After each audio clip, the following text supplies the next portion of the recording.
what are you doing? It's game day. I'm packing my bag. In a tote. You're gonna carry those heavy books in a tote. I don't have a backpack right now. But you should.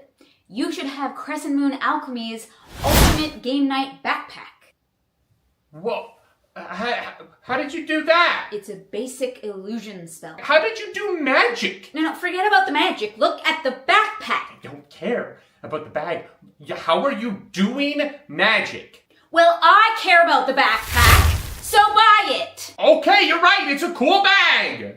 Got me shopping instead of teaching me how to do magic. Hey guys, I'm here to talk to you today about our sponsor, HeroForge. Everyone knows there's something very special about creating your own miniature of a character that you have created in a TTRPG like Daggerheart. So today, we're here to look at the Daggerheart options that HeroForge has integrated for their miniatures. You can now create a Simia mini, a Fungirl mini, and a Ribbit mini. Look at his eyes, they're so big. Look at all of these really cool, unique clothing options and weapons that are available. This is also new. When I started using HeroForge, you couldn't print in color, but now they do have colorful options for your miniatures as well. If you're like, hey, maybe I'm not the greatest at painting. That's all right, HeroForge has got you covered. One of the things I like best about HeroForge minis is the dynamic poses that these miniatures can take on. Like, look at this. This looks so slick. Here's a closer look at some of the Fungirl options, which again, there are color options as well, but look at this beefy boy. He's got a mushroom beard. Look at that. And here are the Simia options. Lots of different colorful options, very fun. Let's take a closer look. The detail in this is incredible. Look at him. Look at his tail. And of course, the mustaches, iconic. So thank you so much, HeroForge, for being a sponsor for this year's Heroes Without Borders 2. And make sure you head over to HeroForge.com to create your very own miniature today. Want to say a massive thank you to the team at Darrington Press for being our matching sponsors, matching the first $5,000 of donations at the start of this event. What an incredible, generous thing that you've done. They're the incredible makers of Daggerheart, Candela Obscura, Solar Gardens, For the Queen, Queen by Midnight, all of these games that not only are incredible to play, but some of them have art so beautiful it's worth the price of admission alone. I'm here doing this because of them, by the way. I usually make jokey, gimmicky ads for the Heroes Without Borders for these charity streams, but I just want to take a second here to talk about how we got here. In 2023, we did a charity event for Cap for Kids, a cancer charity in the States. We raised over $10,000, and one of the milestones of that was that we were going to produce a Candela Obscura miniseries, which we did. And the incredible team at Darrington Press saw it because they're so tuned into their community. And because of that, I got to be a game master for Darrington Press at Gen Con 2024. And that was when the world of the TTRPG community opened up for me. I met so many incredible people there that we were able to produce Heroes Without Borders last year. We raised over $17,000 for Doctors Without Borders and won the Crit Award for Best Charity Event 2024. And then the team at Darrington looked at that and they said, we want to produce a show about the LA wildfire relief. Our community, their community, went through something awful at the beginning of this year. And because of Heroes Without Borders, they brought us in to produce Charity Horror. And we were able to raise $24,000 for their community through that. And so now we're here again, because at every step of the charity journey Roleplay Relay has gone on, Darrington Press has in some way or other supported us. And I know this because I've met them and I've worked with them for this whole year. They're an incredible team of people that deserve all the credit and all the success in the world that they have. Thank you, Darrington Press. It is a thrill to work with you, and I'm so excited to see what we work on next. Everyone knows popcorn is a tasty treat. But you know what makes popcorn even better? Adding toppings. My favorite topping is maple syrup, because I'm Canadian. And my favorite topping is dispelled dice. What? What? No, don't put those in your... Those are actual dice. Those are our dice. Those are... What are you doing? What? Oh my god, how many dice can you put in your mouth? They're so beautiful. Rendered in resin so gorgeously. The box says I will not eat the dice! The box says so, but I never agreed to these terms.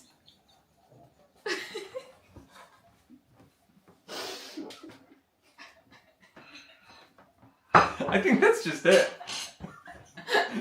I think that's just, yeah. Great. Great. I don't think I blinked once.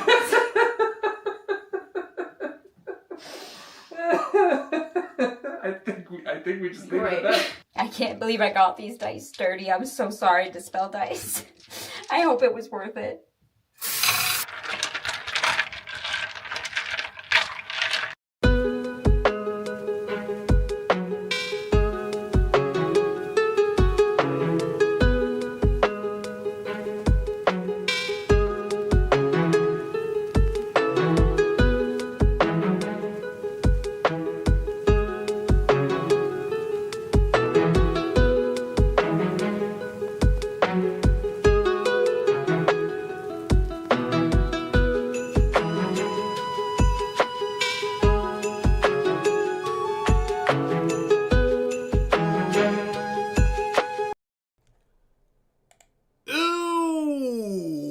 What's up, Internet? My name's Nerdy, and this is Heroes Without Borders 2. Is my camera, like, choppy like crazy? Okay, hi. Welcome to the finale. It's the final episode. I can't believe we're here.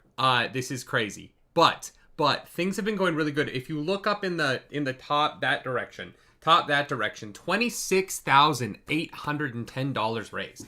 This is the biggest charity event we've ever done. It's the biggest charity event we've ever done. It means that this year, the collaboration between us and Darrington Press, between Charity Heart and March and this, we have raised over $50,000 together. That's nuts. That's nuts. $50,000 of charity this year. Thank you so much to Darrington Press, our incredible match and sponsor for Arc 1 of this, as well as the host of one of the streams of this.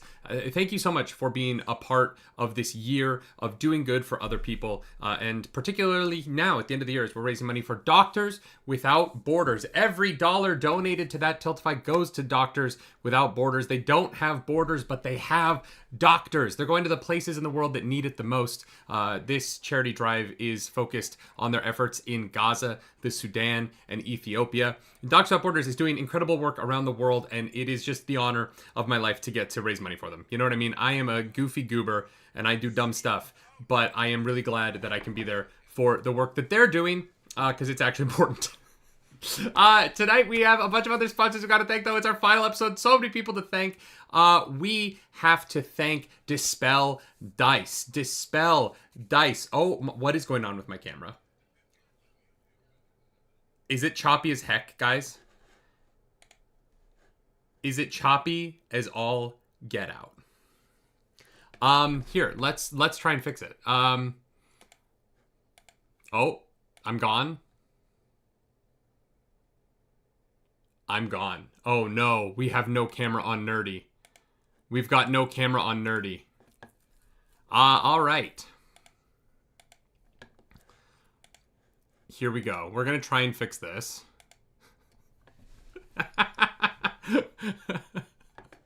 Oh no. I shouldn't have turned my camera off, because now I don't know if it's gonna turn back on.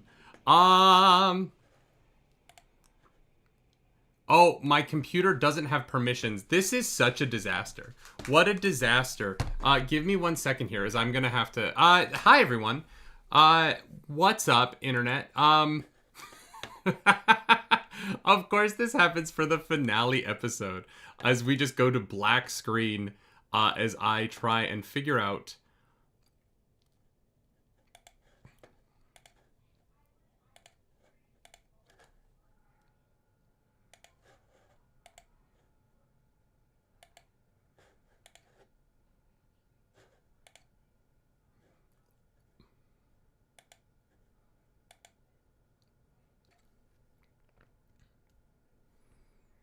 I'm so sorry, everyone.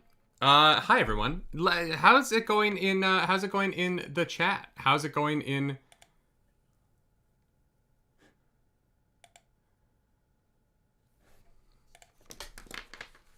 Hey, everybody. So sorry, my camera has stopped working. And now my computer's... So I'm gonna bring in the cast. Can you guys be funny for a minute while I, will you guys introduce yourselves while I figure this out? Sure. Thank you. You are all on screen now, except for one black screen in the bottom left corner. What's Who up, could that be? internet? What's there? How we doing? Hello. All right. Hello, everyone. Beautiful Hello, people. chat.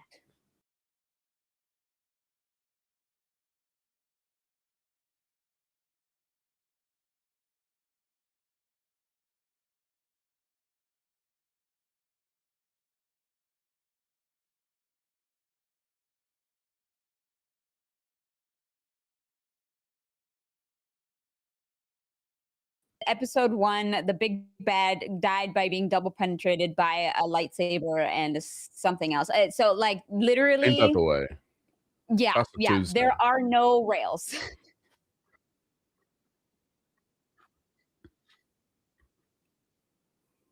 Right. Can they hear us now? Oh God. All right. Well, then just show them the ads again. Well, Yeah. I do have a little speech that I wanted to give, that this might be a great speech time. Do it. Do the speech. All right. We're gonna run the ads again. We're gonna be right back. I'm just gonna go try and fix this. Great. Sorry about that. No.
Hi, everyone. I think it's fixed. I think it is fixed. Hi, everyone. I'm so sorry about that. I think all the problems are solved. Darrington Press. We're here for Heroes Without Borders 2. Hi. What a nightmare. But we're here for Heroes Without Borders 2. Raising money for Dogs Without Borders because they do incredible work around the world. Before we do that, though, we have to thank all of our sponsors. We have Crescent Moon Alchemy Co. and their incredible backpacks. We're going to be giving away one of those backpacks at the end of this stream, so make sure that you are donating. Everybody who donates, your tickets go in a bowl. They go in the bowl. The bowl has so many fingerprints on it because I've been touching it. Pulling names for all these winners. Crescent Moon Alchemy is going to be at the end of the stream. So that's the last one. We also have Ember Glow Gaming. We've done our giveaway for them already, but we have to thank Ember Glow Gaming. They were doing one giveaway and a $500 matching donation. They woke up and chose violence and did a $1,000 matching donation instead. What an absolutely incredible gesture by them. We're so grateful to the people at Ember Glow Gaming. I also want to say a huge thank you to one of our former players, D&D Shorts, who dropped a $1,000 matching donation on us. Unreal. Like, what an unreal thing to come in and play, give us his time, but also give us that donation. But we have 2 giveaways to do right now. That's right, we're doing 2 giveaways in this moment. The first giveaway is going to be Dispel Dice. Dispel Dice makes some of the finest clickety-clacks in the industry. I'm going to be rolling them all night. Look at these. We got some pinks, some greens. We got the, like, ooh, this is the, like, Gen Con exclusive from this year. Dispel Dice makes great stuff. Who's winning some Dispel Dice right now? It's a great question. The answer is Goond. Goond. Gound? Goond is funnier. You have won. I can see everyone laughing in the cameras. You have won a gift card from Dispel Dice. We'll be sending you that at some point in the near future.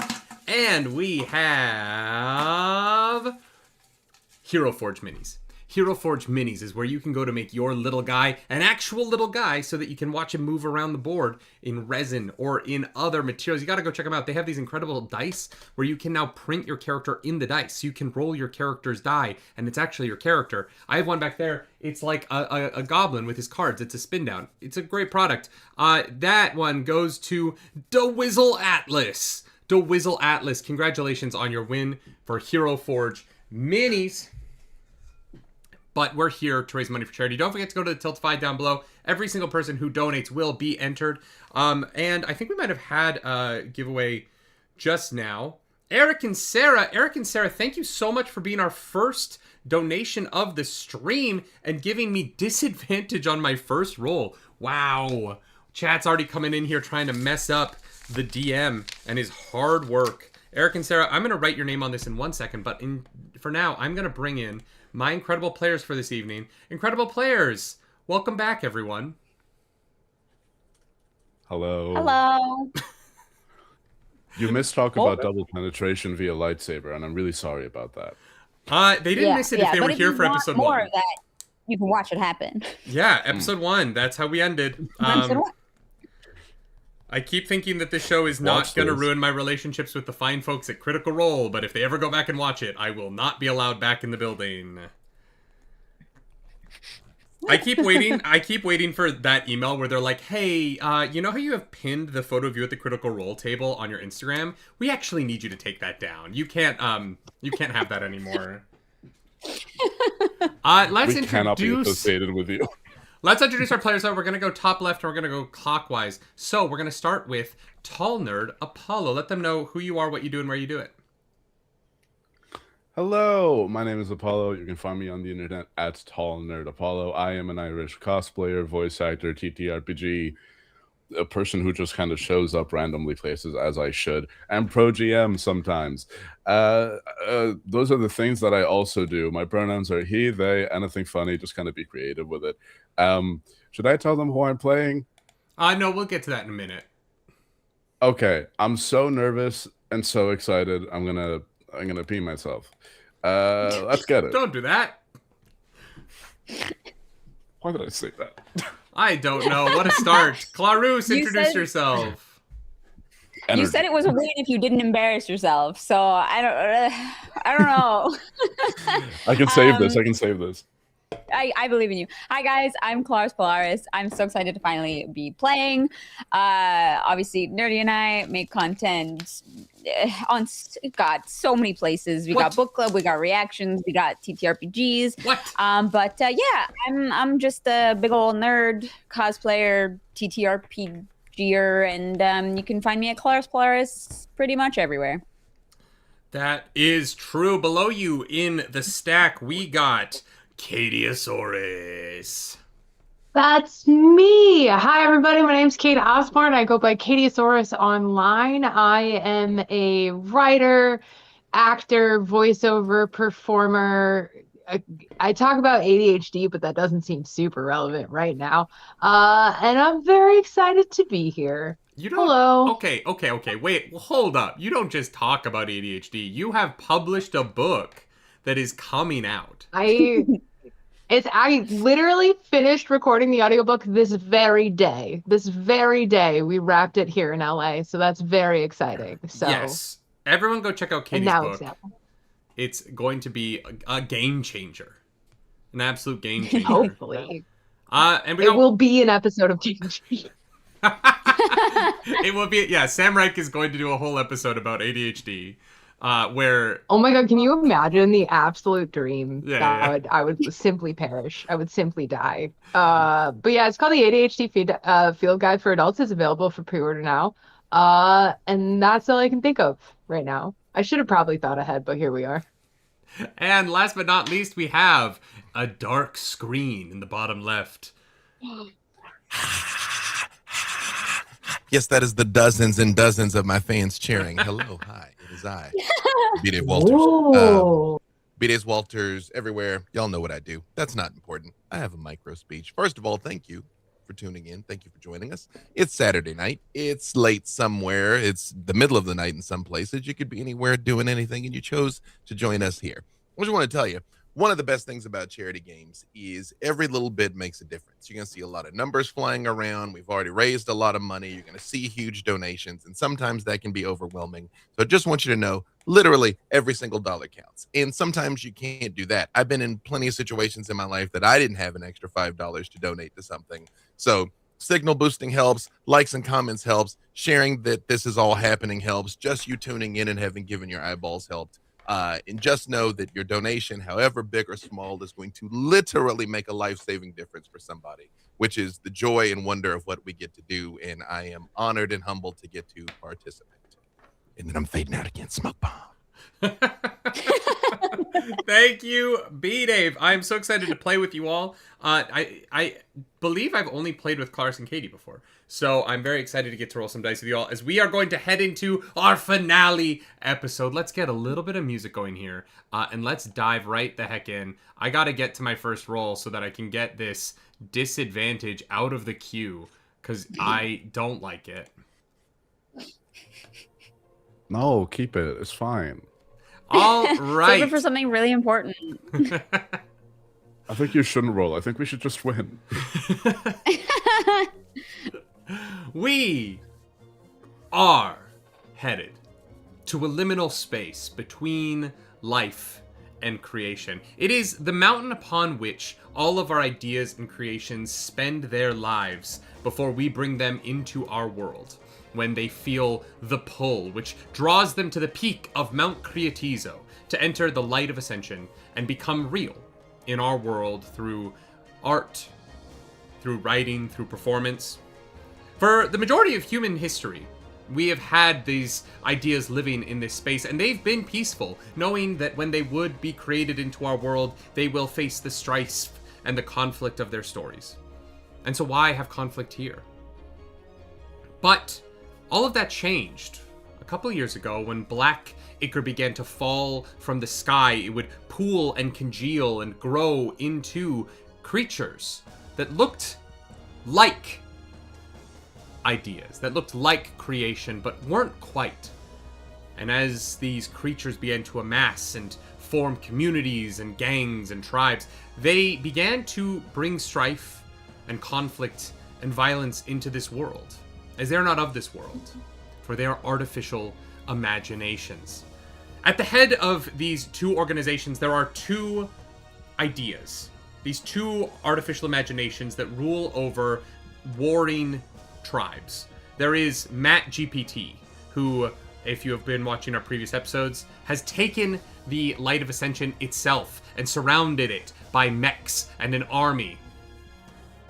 Meeting that army, coming from the south, is the army of Laura 2, a artificial imagination that has brought an undead army of creatures and creations that it has subsumed and scanned into its forces using its dreaded algorithm.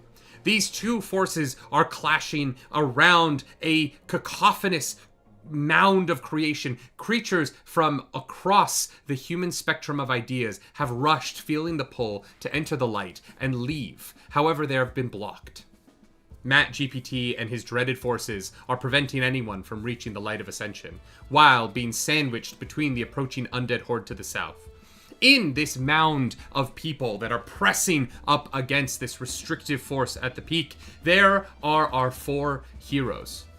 The four of you have all felt the pull. You know it is your time to be created, and you are headed towards the Light of Ascension, and you find yourselves in this cacophony of people being pushed and pulled, the smush of all of these ideas pressing forward and forward, trying to escape the war that is approaching from your rear. And as this is happening, the Light of Ascension lights up with a face looking like Zordon from the Power Rangers, as you hear Matt GPT speak to you all. Well, well, well. Another group of pathetic ideas attempts to shelter the goblin. If you ever wish to see your creation come to pass, Hand smoking glue gun over to me, and my prompts will then let you pass. If not, your deaths will be meaningless, yet assured.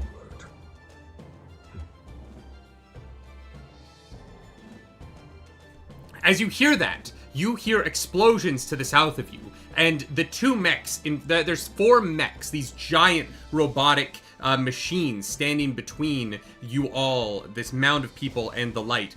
2 of them take off into the air. You feel the heat of the thrusters in their feet blast across your faces as they fly around, and the crowd around you, everyone turns to see what the cacophonous distraction of this is. And you turn around and you see behind you, all of a sudden, there is this bright flash of glitter and light as a whirl of creation and ideas begins to grow and grow and grow into a Gundam-sized mech of its own. And you know this is no artificial imagination. There is no warping or twisting of this thing as it is built. It looks ideal, and it looks complete, and it looks finished. It does not change its shape as it warps trying to be something real. It just is. It brandishes a massive microphone in one hand, and the battle between these mechs begins to play out. You see the face of Matt Mercer, rendered in AI, on this giant tube in front of you, begins to grow concerned at the battle behind. And another of his messages gets played. This one was paid for by Crescent Moon Alchemy Co. in the last session, but it will continue to affect the battlefield. Everyone always mocks me for hallucinating, but through my failures, I have discovered your doom. The hypnotic pattern of light flashes across the light of ascension, and you feel your optic nerve burn. For the remainder of the fight, when you succeed on an attack with fear, you might strike your nearest ally instead.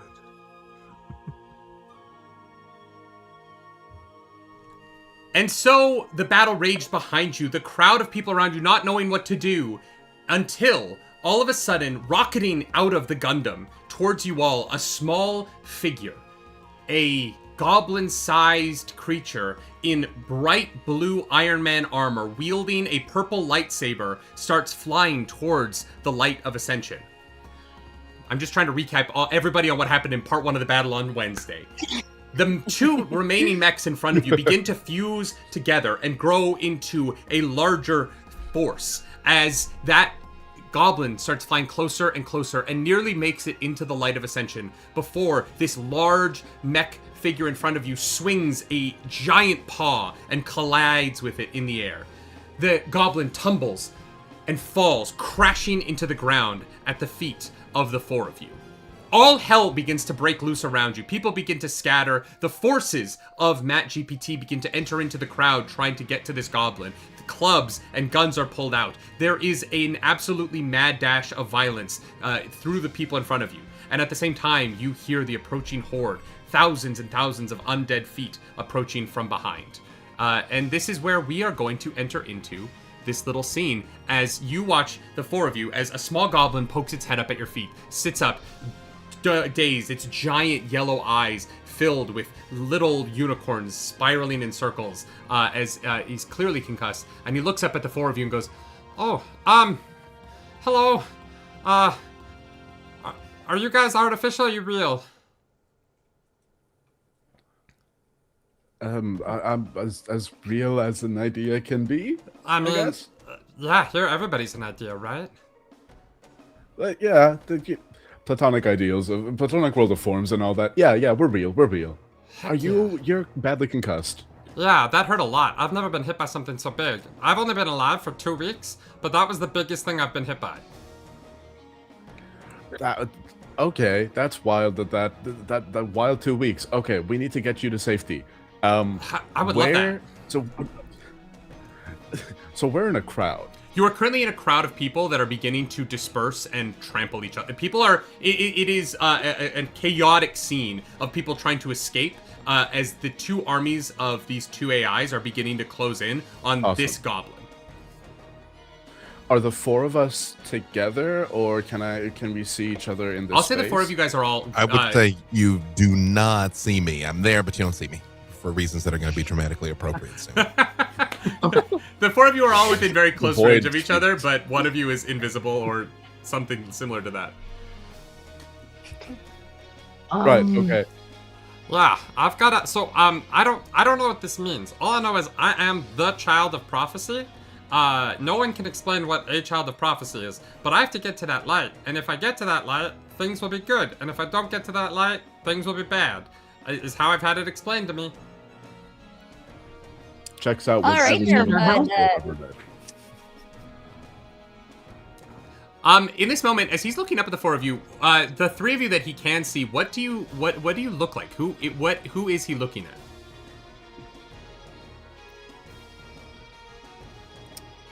One of you go first. So you see what looks like a slab of rock that vaguely kind of has limbs. And when you look at it from a specific direction, you can see the outlines of facial features and body shape. It's like when you're staring at the clouds or a mountain and you kind of think that you see a person's face or a shape of some kind in it. But it is that moving and living and breathing, and it looks like a vaguely rocky dragon creature that's just over about 6 feet tall and is very wide. As you say that, you feel yourself. There, you have this weird sensation, Craig, your character's name. As you say that, where you lean forward to introduce yourself to this small goblin, and as you do, you feel almost like you've passed gas. As you turn around to see what this odd sensation is, and you realize that as you've moved forward, a weird puff of glitter has appeared out of you. As we have a donation from Sean to roll on the chaos table, and for the next hour, you will leave a trail of glitter behind you everywhere that you go. Thank you so much for that, Sean. Awesome. The good news, Claris, is that you are going to get a hope from Trey Poe. Thank you for that donation, Trey Poe. Great. Thank you for that. Who's next? I'll go. So my character, Mara, is very feline in appearance because she is a Qatari. We love a Qatari. And canonically, it is important for you to know that she is just dressed like Skimbleshanks, the railway cat. That's what it is. She woke up this morning and went, Skimbleshanks, yes please. She does have a little skirt. She has a little skirt over the little pants. And yeah, she's carrying a big leather backpack, and I know this will shock all of you. And she has some glasses because you won't believe this, but Mara, academic librarian, crazy choice for Cadiosaurus to play. What a revolutionary choice is being made here tonight, folks. But I love an academic Mara? librarian dressed as Skimbleshanks, the railway cat, the cat of the railway line. Listen, it's a vibe. She knows what she's about. She Hey. knows what she's about. Because Jellicles can and Jellicles do. You know what I mean? Precisely. Apollo, who are you playing? So absolutely cursed. I love that. Back to the realm of choices that will shock absolutely nobody. Dara Hawthorne is this tall, furball. I only know how to play tall characters. It's a weird hang-up. Anyway, tall, well over 6 foot, furball, long bovine ears, like a very broad, strong nose, like silvery hair, dressed like the most pathetic little twink academic you've ever met in your life. I'm talking tweed. I'm talking little vest. I'm talking bag, like a bag slung over his shoulders with far too many books that keeps filling out that are actively dragging him down. If this was an anchor, he'd be drowning, and I'm sorry, but that's just true. He has his shirt has little sewn-on patches of little mythical beings that don't exist yet, but somebody will dream them into existence. Correct. And he is the idea that you should do another master's degree in Irish mythology, even though that's so ridiculously niche and it won't help you. And it's definitely not something I'm going through right now. Anyway. Do it. Do the degree. No. Last session we had a long talk about therapy, and now this session Apollo is doing therapy through this game. As Smoking Glue Guns looks up at you all, you guys feel the press towards you from the light, the direction of the light, is starting to become oppressive, and you guys have all sort of crowded around him to protect him as he's fallen in this place. But the people bashing into you are starting to push in on you. He looks at you all and goes, so do you think we should just like start going straight for it, or should we head back and regroup? What do you think the best way move forward from here is? Well, How first can- first thing there, bud. It's nice to meet you, Smoking Glue Guns. Yeah, that big old AI face there. That's it's talking about you. Yeah, I know. He's been after me since the moment I was born. 2 weeks ago. That's nasty. Yeah. I've been hunted every second of my life. It's really toughened me up. Yeah, that sounds bad, but it could be a goose. I'm just saying. So I think you're all right.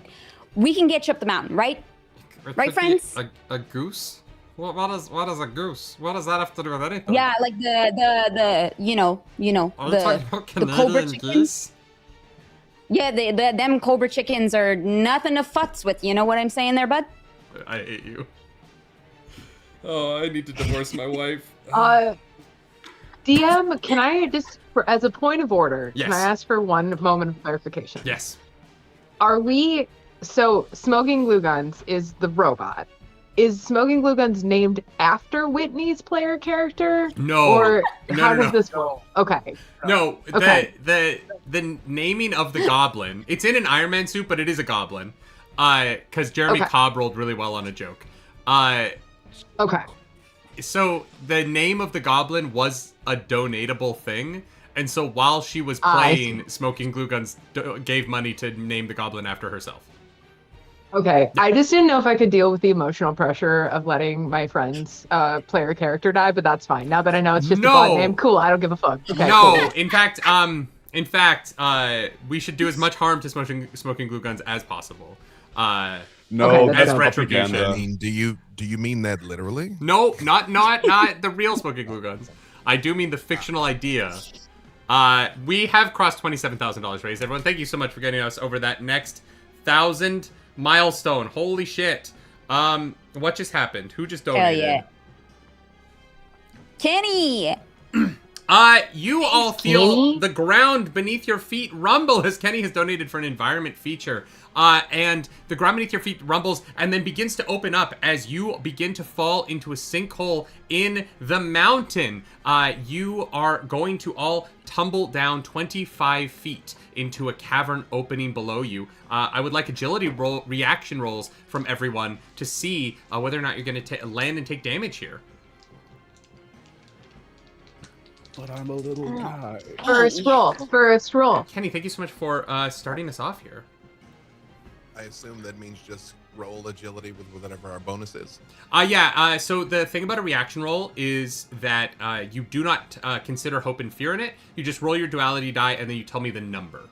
And then add, obviously, your agility modifier. If you'd like to use an experience and spend a hope, you absolutely can. That'll be a 12 from Dara. That is going to fail. I got a 5. That's definitely going to fail. I'm so sorry. Clarus, what'd you get? Well, what if it didn't though? Then this would be a I different got a game. 21. That succeeds. B-Dave?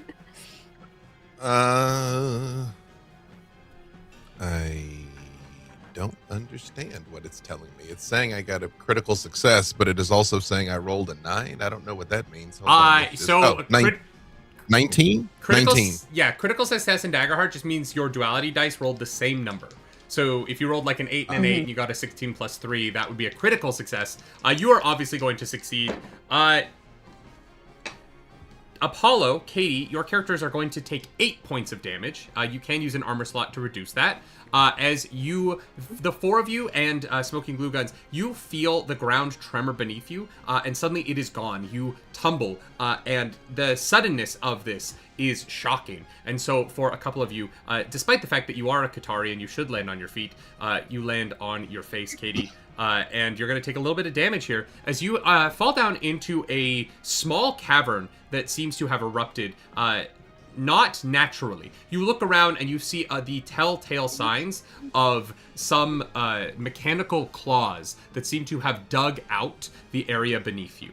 And you immediately are on edge, as it does seem that you have entered into a man, or potentially artificial man-made space beneath the ground here. As Smoky Glue Guns... Might I... Yeah, go. Sorry, I was saying, might I say something, storyteller? Yes, absolutely. I would just say, when everybody comes tumbling down, you all fall, and you see when we hit the ground and Mara face plants, her shadow doesn't. It just stands there and watches her hit the ground and just sort of shakes its head slightly and helps her up and goes back to standing right behind her. Sick. That's amazing. Immediately, I love this. You hear in the distance, you see a tunnel down ahead of you that's heading sort of down the mountain away from the Light of Ascension.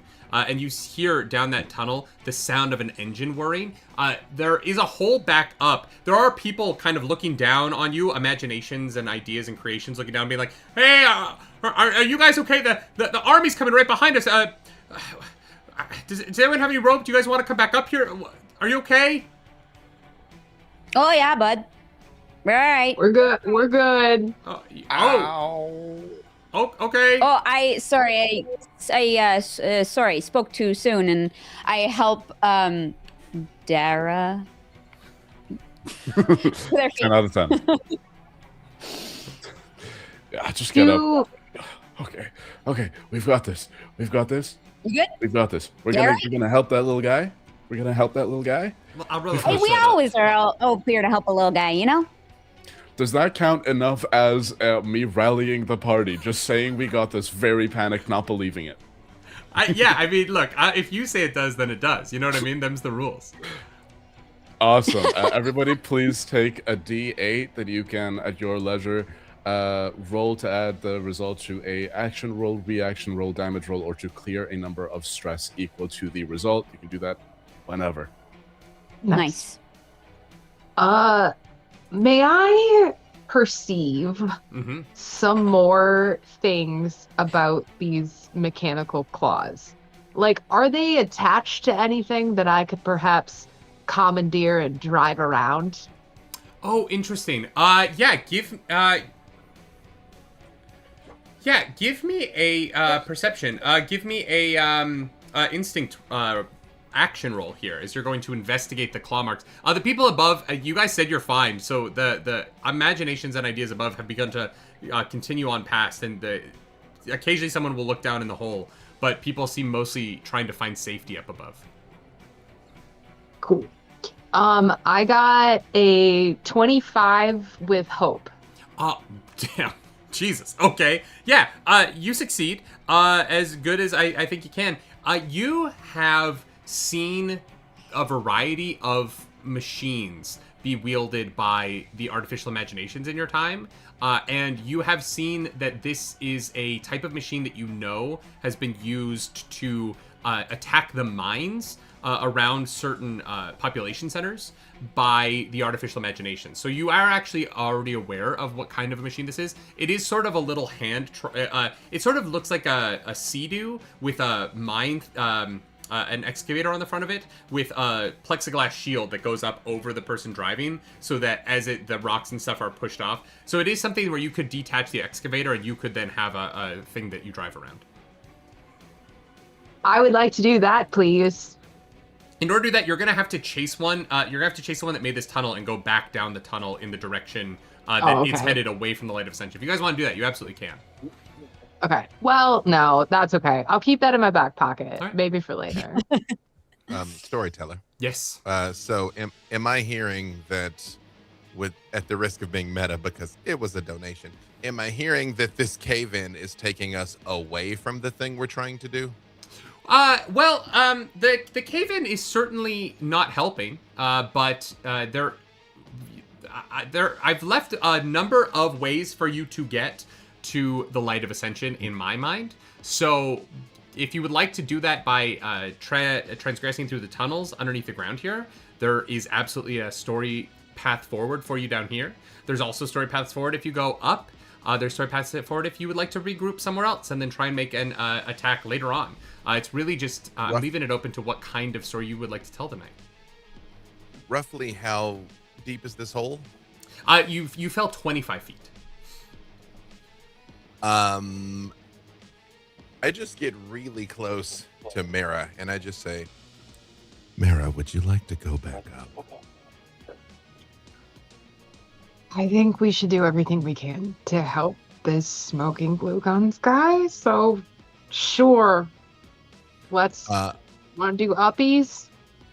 Then, storyteller, I'd like to activate my shadow stepper ability and just appear in a shadow up there and just drop a rope because I have one. Yeah, absolutely. I'll let you do that. You shadow step up, and you have to wait until you see kind of a larger idea pass over the lip of the hole to know there's a shadow right at the top there. But you do see this like very kindly looking troll woman. She's carrying massive loaves of bread in either arm. She seems very sweet, very scared at the moment, but she's running away from whatever is attacking up above. And as her shadow passes over the hole, you know there's just enough space for you to pop and appear in her shadow and look down upon this party. And you toss half of your 50 feet of rope down, and they're grabbed. Smoking Glow Guns looks at you all and he goes, I'll just figure out how to do this, so I'm gonna do this. And he activates his little Iron Man suit and he takes off and he like flies up and lands next to the shadow up top. Are you all climbing up after the shadow? Yeah. I'm gonna like go over to the rope, like give it a tongue. Like, hey, Gloom, that you? You're not supposed to say it out loud like that. There's a whole thing I'm doing. Yeah, it's like a whole thing. It's a thing. Remember, there's a whole thing. Yeah, it's a whole thing, I'm Craig. just sort of ignoring. Come on, Craig. I'm just ignoring the presence here. Smoking Glue Guns That's has my bad. no idea what you're talking about, but he just wants to be in on this. Smokey, you're so right. I would like to say, storyteller, if he really is right next to me, I just reach out and I put a hand on him, which is not going to come up later, and I just say, Ooh. stay close to them. They'll keep you safe. Okay. Yeah, whatever you say, man. So off-putting. Smoking Glue Guns thinks this is both incredibly cool and also like one of the most horrifying things he's experienced in his 2 weeks of life. That is exactly my brand. Good. You guys get up out of the hole, and you see true chaos has erupted in the space up here.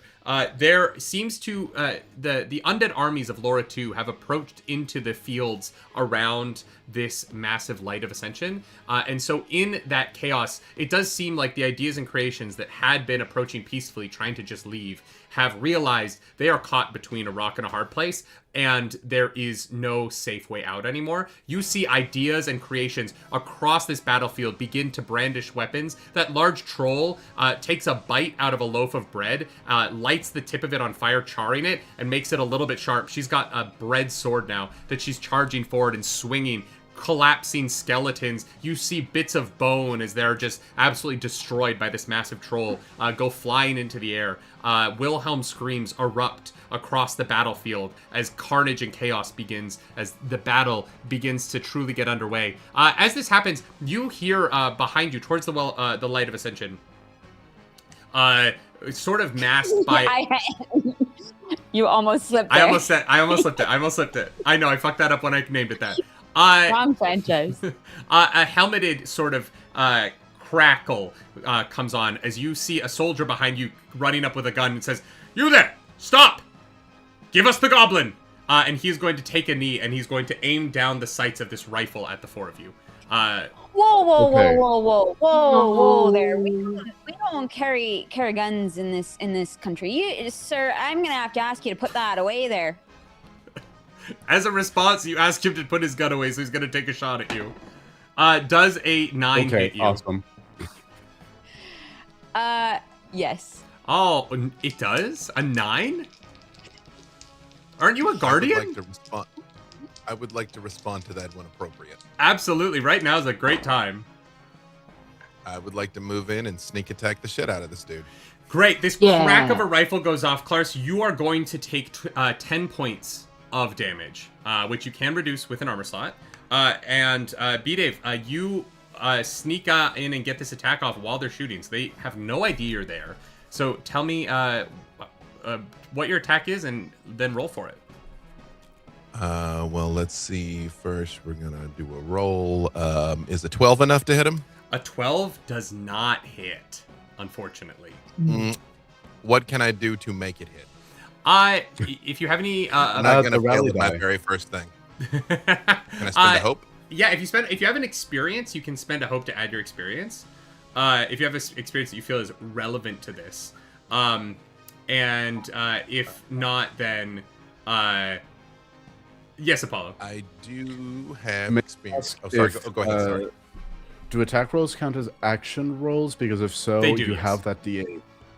You have that D8 that. Oh, you can add the D8 from Apollo, yeah. Yeah. Let me go ahead and do that early. All right. Oh, okay. Does a dirty 20 hit the guy? A dirty 20 does hit the guy. Alrighty, then that is going to be Got this.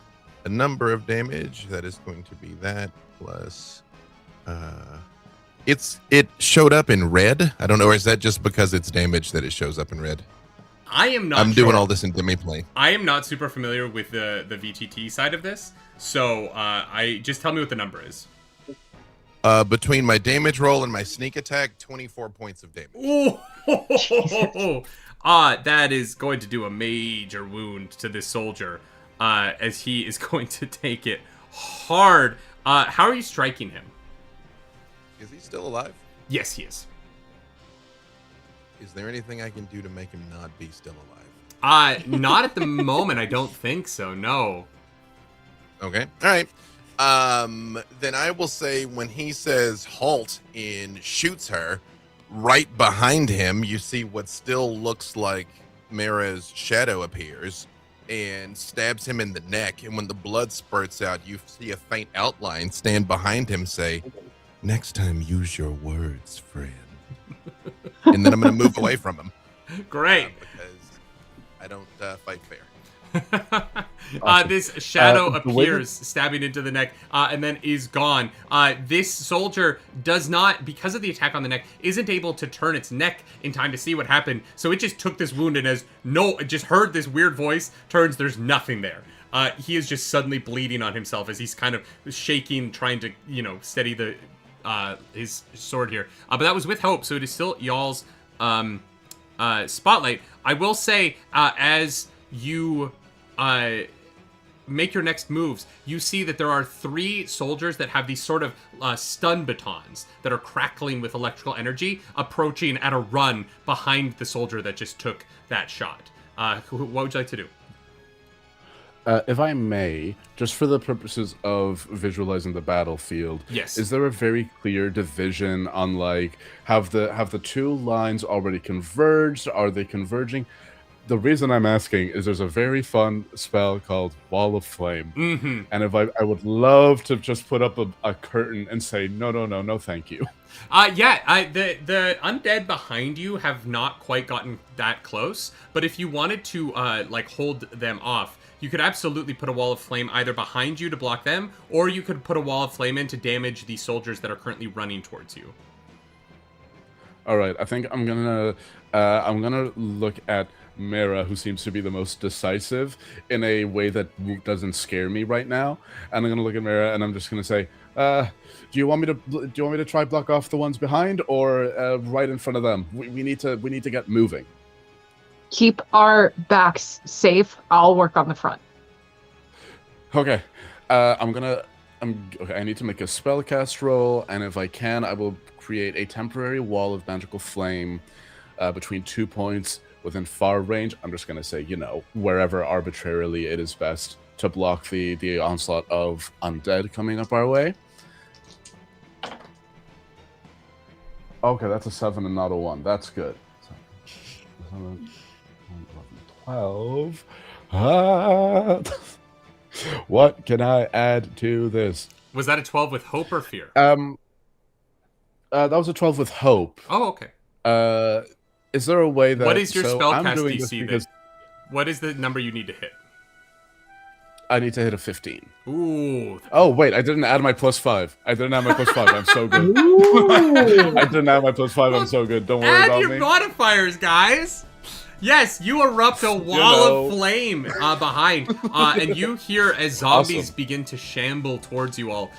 They begin to just burn, and the smell of their acrid flesh burning in the air behind you is truly rancid. However, this combat is not going to get immediately more difficult, except for a massive donation by Sarah Mikasai, our good friend. Thank you, Sarah. Sarah, thank you.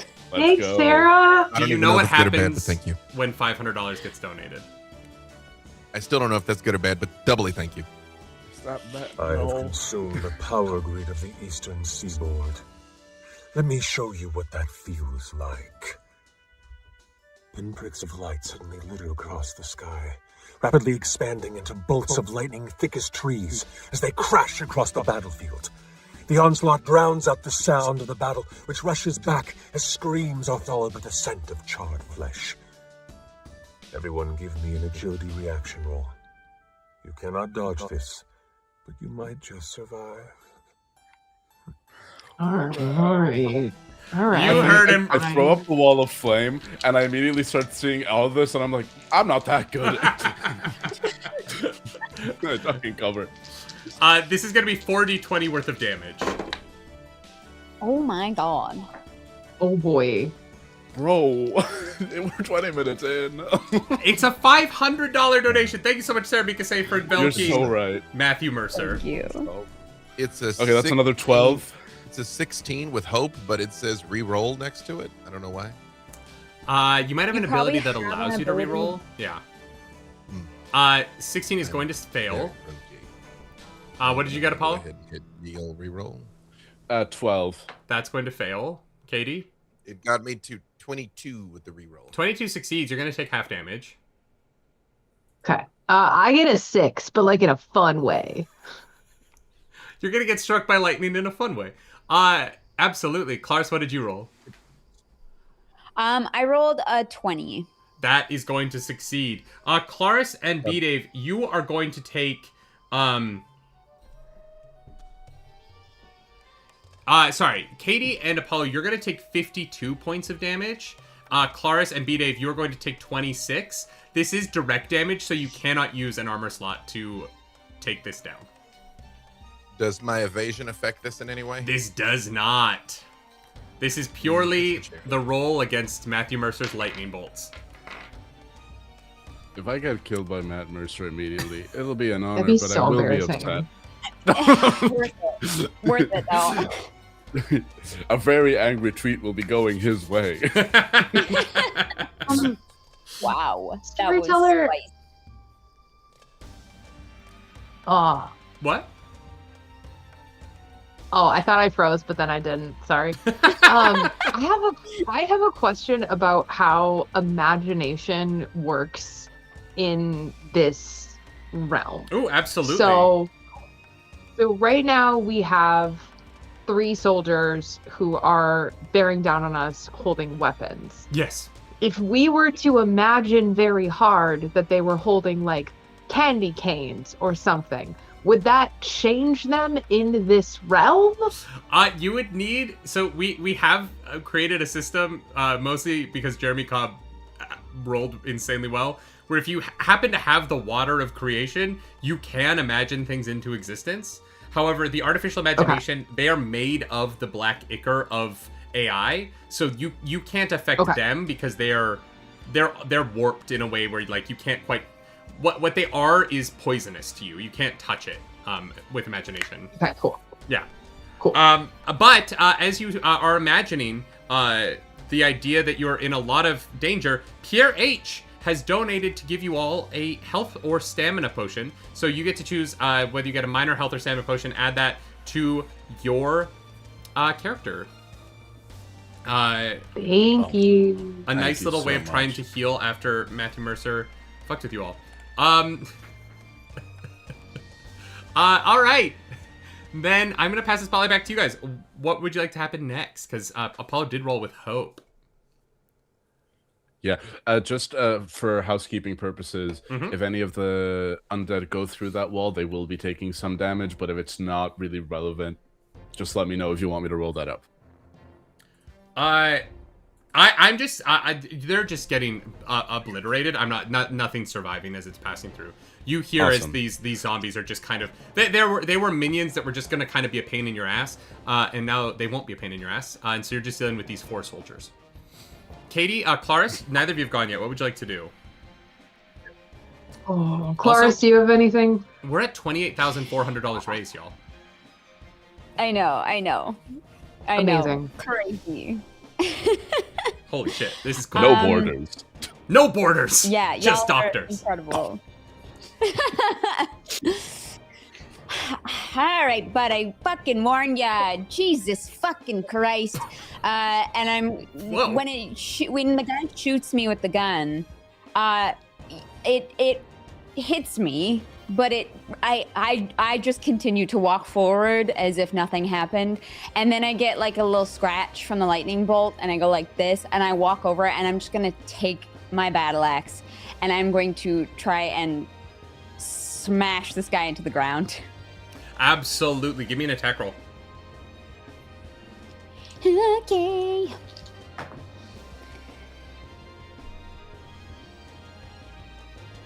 $19 with fear. That succeeds. But I'll take that fear. Thank you. Yeah, I was worried about that. Okay, so 10. Okay. Don't dance. Don't be happy about it. That's so. Hey, I'm we're stressed. closing. We might raise $30,000 for charity, y'all. I'm gonna dance. I'm feeling great. You know what's so real and Got valid? this, baby. Get that boogie king. I also think I'm gonna TPK tonight, and I love that for me. Stop it. That's 23 points of damage. Holy shit! You're gonna do another major wound. This guy is barely clinging to life. As you swing your battle axe into him, he has a singular health point left. But just when it looks like you guys are going to just wipe him off the face of the earth, his 3 friends arrive into the battle, running towards you with stun batons. 2 of them are going to run straight at you, Claris, and the 3rd is going to run in between you and your friends, trying to block the other 2 of you from killing their lieutenant. So, Claris, you're going to take 2 stun baton attacks here. That Okay. is a 12 and a 15. Yep. Amazing. Can you give me 2 strength reaction rolls? Yeah. Ooh. Dirty 20. And 16.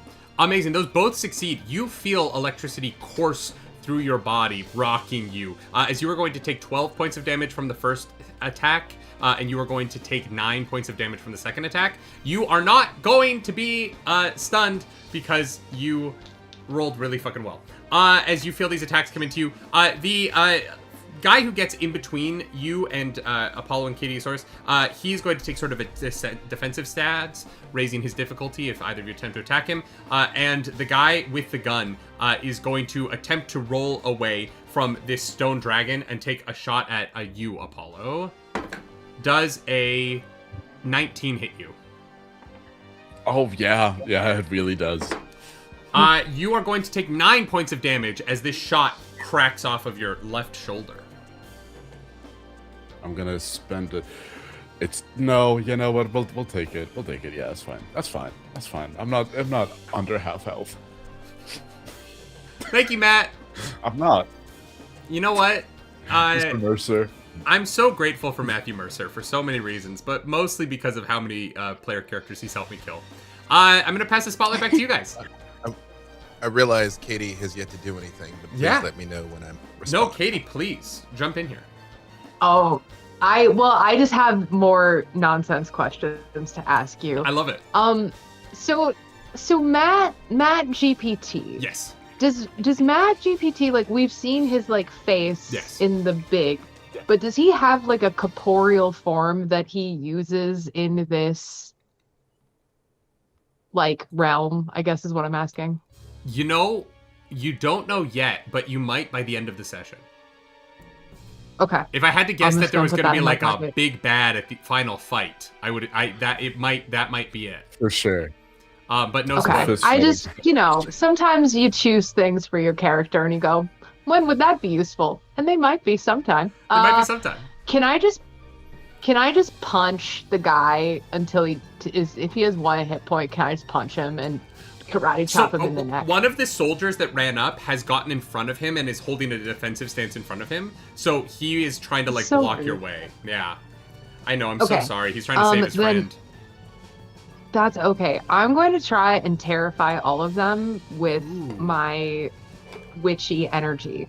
Mhm. So I'm gonna do that. I'm gonna try and terrify. I got a 16 with fear. Amazing. I'm going to mark that fear. Thank you so much.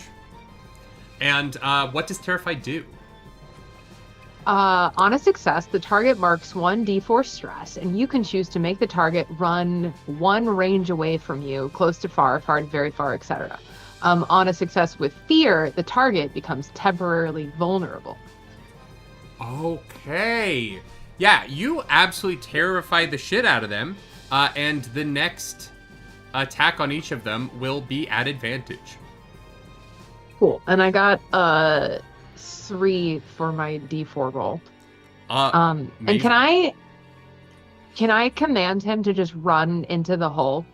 Unfortunately, you in the succeeded ground. with fear, so they're only vulnerable. Yeah. If you'd succeeded with hope, you Okay. could have, but the 4 of them are all stunned Yeah, there yeah, for a moment. You rolled with fear, but I don't have anyone on the field who isn't currently terrified, so I'm going to say I'm not going to take the spotlight here, as they all just kind of freeze and stare at you.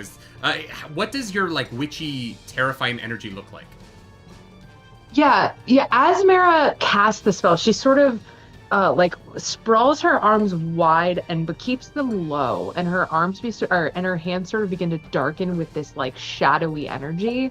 And the same way that you saw gloom sort of flicker into existence, you see the opposite thing happen with Mara. So you see parts of her face, part of her body, parts of her hair become these wispy shadows as she kind of flickers in and out of corporeal form. And then as she casts this sort of wave of shadow, she kind of reaches back and gives Gloom an invisible high five. Terrified. Yeah, they're terrified. Terrified. They're stunned for a second, so I'm going to say the spotlight sticks with you. B-Dave, you said you wanted to do something, so what do you want to do? Indeed, I did. Now, another housekeeping. I have several things that are just written like you do this, you do that. None of them say as an action or as a once per turn or anything like that. Does that mean I can do more than one of these things that I can just do? Yeah. I mean, I definitely try and slow people down to make sure that everyone's getting a chance to play the game, but there isn't any sort of spell slots or anything in this game.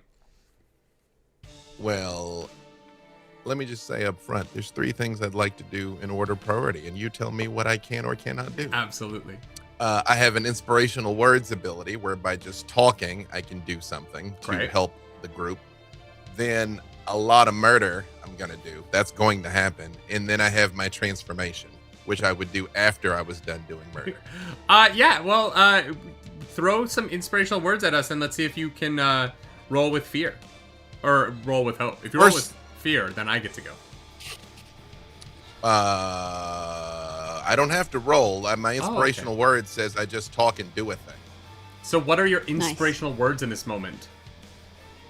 Just, even though she holds up her hands for a high five, over behind the guy, his shadow looks at her and says, "Hang in there, little sister. We didn't come this far to die now." And I'm going to use one of my inspirational words to let her clear a hit point. Amazing. I love that. So you're going to heal 1 hit point, Katie. Needed that. And then what kind of murder are you going to subject these men to? First, I am going to excessively backstab this person with 1 hit point because Love it. 1 hit point is the same as having all of them. So let me go ahead and hey, that's real. Send him the rest of the way here. So that is 19 with hope. Yeah, that hits. Especially because you roll at still gonna advantage, roll so you can add a d6 to that too. See how high you can get that number. Well, let me just physically roll. Demiplane. That 19 goes up to 23. Yeah, 23 with hope absolutely destroys this man. Yeah. Okay. Well, no, I'm gonna roll. Well, I won't roll the damage. It's fine. I will just say that when he rolls over and shoots at her, I just lean real close to him and I say, "Your friends are fighting so hard to save you. Unfortunately, that means their death as well." And I just very gently cut his throat. It is almost just like, it's not violent at all. Just kind of unzip him. Ooh. Then I'm going to activate the Airblade Charm and do this first after the guy that is between now me and my friends. So I'm going to sneak attack that guy. Well, can I sneak attack that guy? He's afraid, but I kill one person. I don't know. You Am I get just, advantage already, so I'm going to say you can sneak attack him because of the advantage. Excellent. We like that. So does advantage mean I roll twice? Or No, it means you add a how's that d6 work? You to added your a roll. D6. Dig it. So that is 23 with hope plus another 26 with hope on that guy. Jesus, yeah, that hits. Well, I got one thing I do. Let's see here. Hang on. So I'm gonna send this fine fellow to. That is gonna be. I apologize. I'm doing all the damages over here. 22 points of damage on him. Wonderful. That is going to be a Is major he still alive? wound. He is still alive. Then he can have a second taste of the Airblade Charm because we discussed I could keep Airblade Charming this dude. What's your second Can I taste hit of him it, again? Sure. All right. Well, that's okay. Well, I mean, I would have just hit him the once, but he insisted on living. That is So going rude. to be 21 with hope. That Hit is him again. going to do a second major wound. But he is still alive. He is just clinging to life as you have done 2 major wounds to him. Oh, I don't have to roll the damage. It doesn't matter. Sorry, that was to hit. Yeah, that was That's hit. my bad. Sorry, that was a 25 with hope or fear. 21 with hope. Oh, amazing. Great. Yep. Yeah. That still hits. In 32 points of damage. And that is a severe wound. So you manage to excise him from life as you cross his severe threshold, and you absolutely murder 2 of these men on this turn. Incredible. I'm going to keep that third charge of the Airblade Charm and just hide again. Great. I love it. Hell yeah. Like, gag. Amazing. So did you say that we had?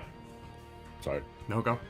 Did you say that we had a moment where there's like a little momentary stasis? A momentary stasis of what? Their stasis I'm is just quite like- permanent, friend. Well, yeah. As in, like, people are 2, 1. There's at least a couple dead bodies out here. Yeah, half the do soldiers we you're have a currently moment? engaged with are dead. And the other Yeah. 2 are terrified. Okay, if they're terrified and the other half are dead, I'm just gonna look at the group and the shadow, and I'm just gonna say, where do we want to go? Do we want to? I can try teleport us somewhere if we want to get out of here right now. Do we need where do we need to end up? To the light, That right? light over there. The light. As you look up at the light and you see that massive mech that had previously smashed smoking glue guns out of the air has transformed into a barricade that seems to have wrapped around the light itself, and there is a weird opalescent oily sheen that seems to have shot up around the light in all directions. At the base of the light, there are 4 of this like barricade that seems to have Transformers mechanized itself into place. There are 4 doors, north, south, east, and west, around the light, where it looks like the soldiers of Matt GPT are entering and leaving. So there does seem to be a way into this fortress that has sort of mechanically built itself around the light, but it doesn't look currently like you can just get right into the light itself. Okay, do we want to get close to the fortress? And I'm just flicking through like folklore collections, and I'm looking for stories of like steeds that are quicker than the wind, as I'm looking up how to teleport us. I'm just Is gonna there? look. I was This just is saying, I can do maybe- that. I can try whenever we want to. Let me know. I can pop off with this whenever. Are there enough dead soldiers around that we could collect like armor enough to just walk in? I mean, it's entirely possible. Yeah, there are corpses piling up everywhere. 2 dead. How much in shadow can gloom be? That's a great question. As in shadow as it gets, really. So we just need to kill one more person, is what I'm hearing, to each get a set of clothes. Sure, but I'm a rock. You are a rock. That is true. Or a rock. As you guys are having this conversation, I like where your ideas are at. One of the soldiers is going to realize that it is standing next to a rock Dracona. It's going to swing its beat saber at you.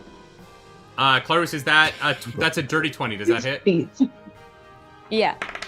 Maisie, I need a strength reaction roll from you as electricity races through your body, and you take 9 points of damage. Great. 24 for that strength. You absolutely do. The electricity does nothing to you. You don't even feel it. Mm-hmm. After getting hit twice Fuck with it. that. All right. Just gonna literally just turn, like, fuck all the way off, and I'm gonna attack this guy. Like, he's like the most annoying bug on my wall. Absolutely, you get advantage because he is vulnerable.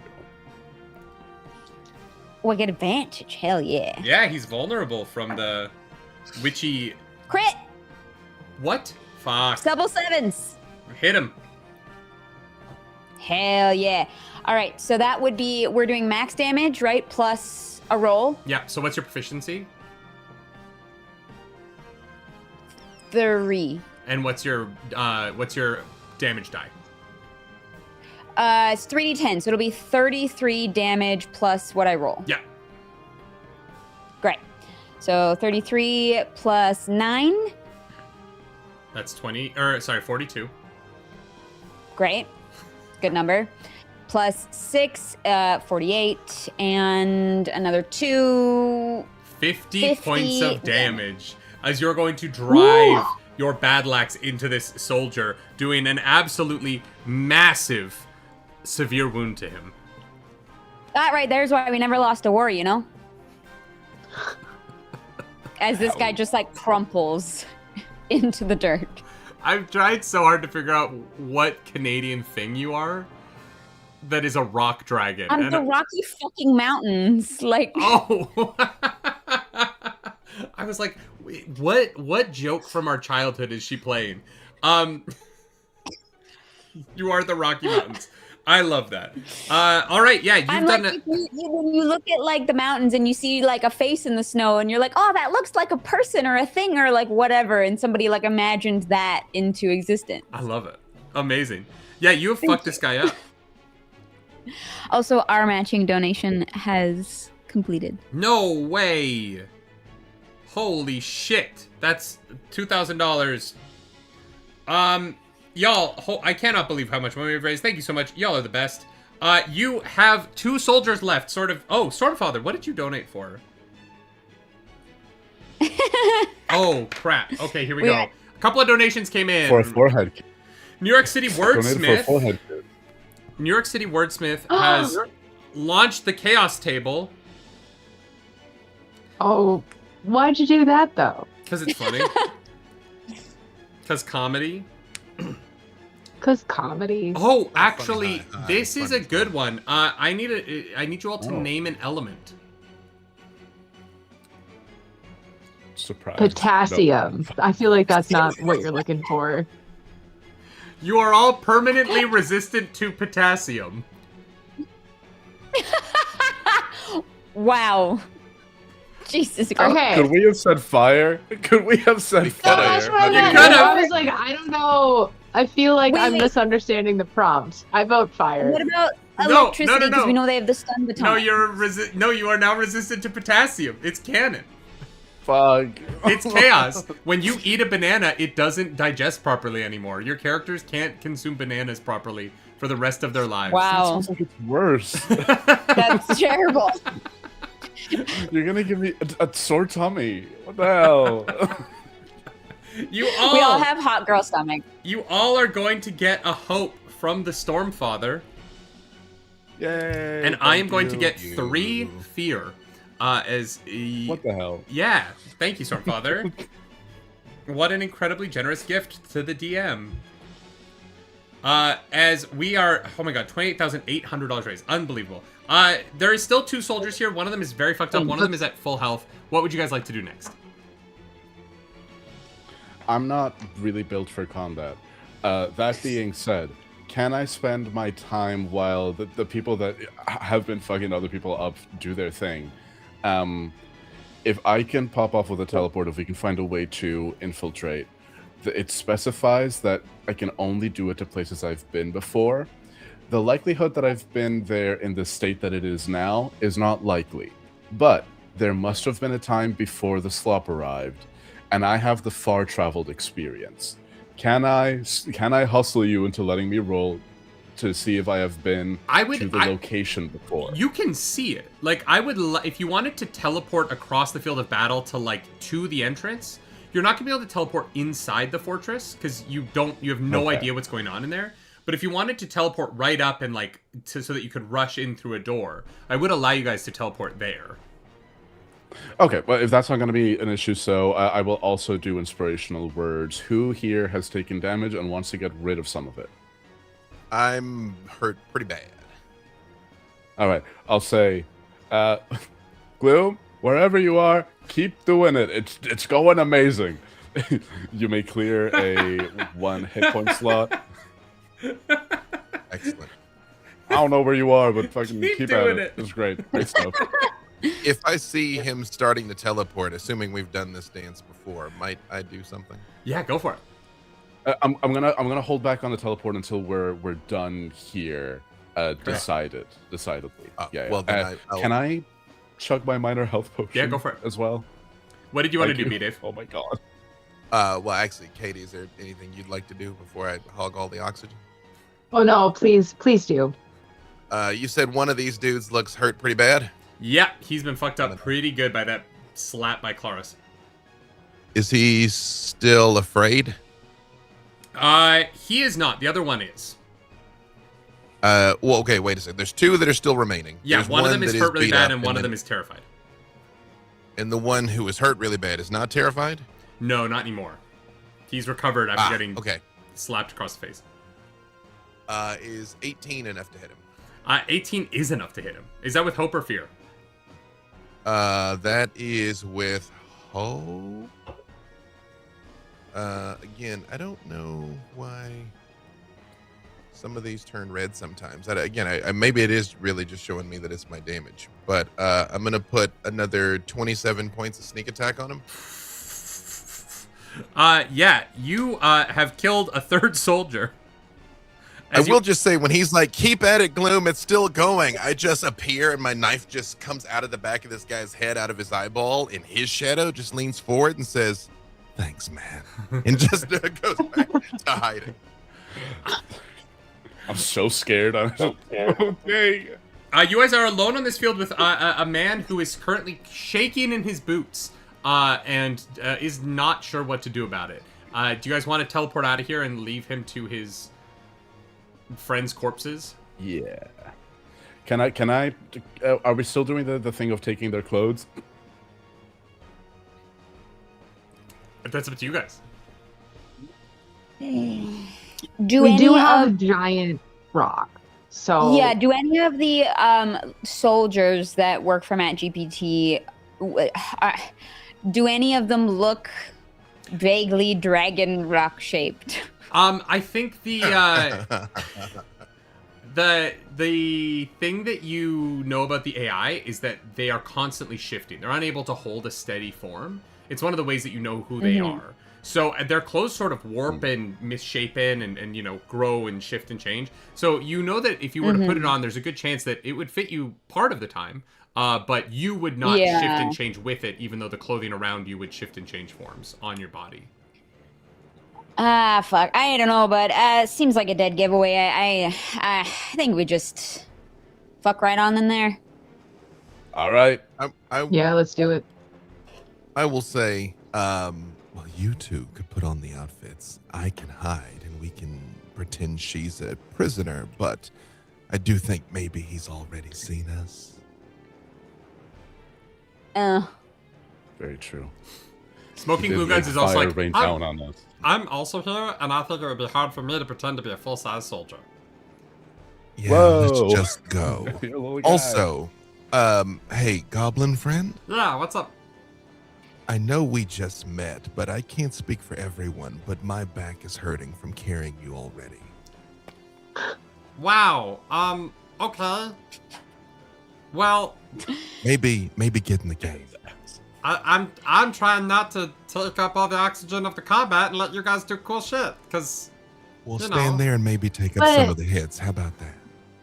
Yeah, you do have an Iron Man suit, and I'm dressed like Skimbleshanks the railway cat. So you know, I'm Glue's side on this point. No Broadway. No Broadway for you. No Andrew Lloyd Webber for you. Okay, I'm an academic and I'm taking hits. Locked in. That will get us what we call demonetized. That's not fair use. I would love. So is that, as I point to MattGPT. I Not would fair love use, to get not an fair email being like, both Stitch and Andrew Lloyd Webber's cats are owned by Disney, so everything you did is illegal. Yeah. All right. So do you guys teleport to the fortress? Yeah. So the only reason why I was asking to see how familiar I could be with it is because how familiar I am with the location affects my modifier to the rolls for the teleportation spell. If we can just see it and we're kind of sidestepping the familiarity, will we just make it a flat roll? Yeah, I would say you're pretty familiar. You can see it directly ahead of you up the hill. So like it's whatever. Awesome. I would say it's like a plus. What are the options on the card?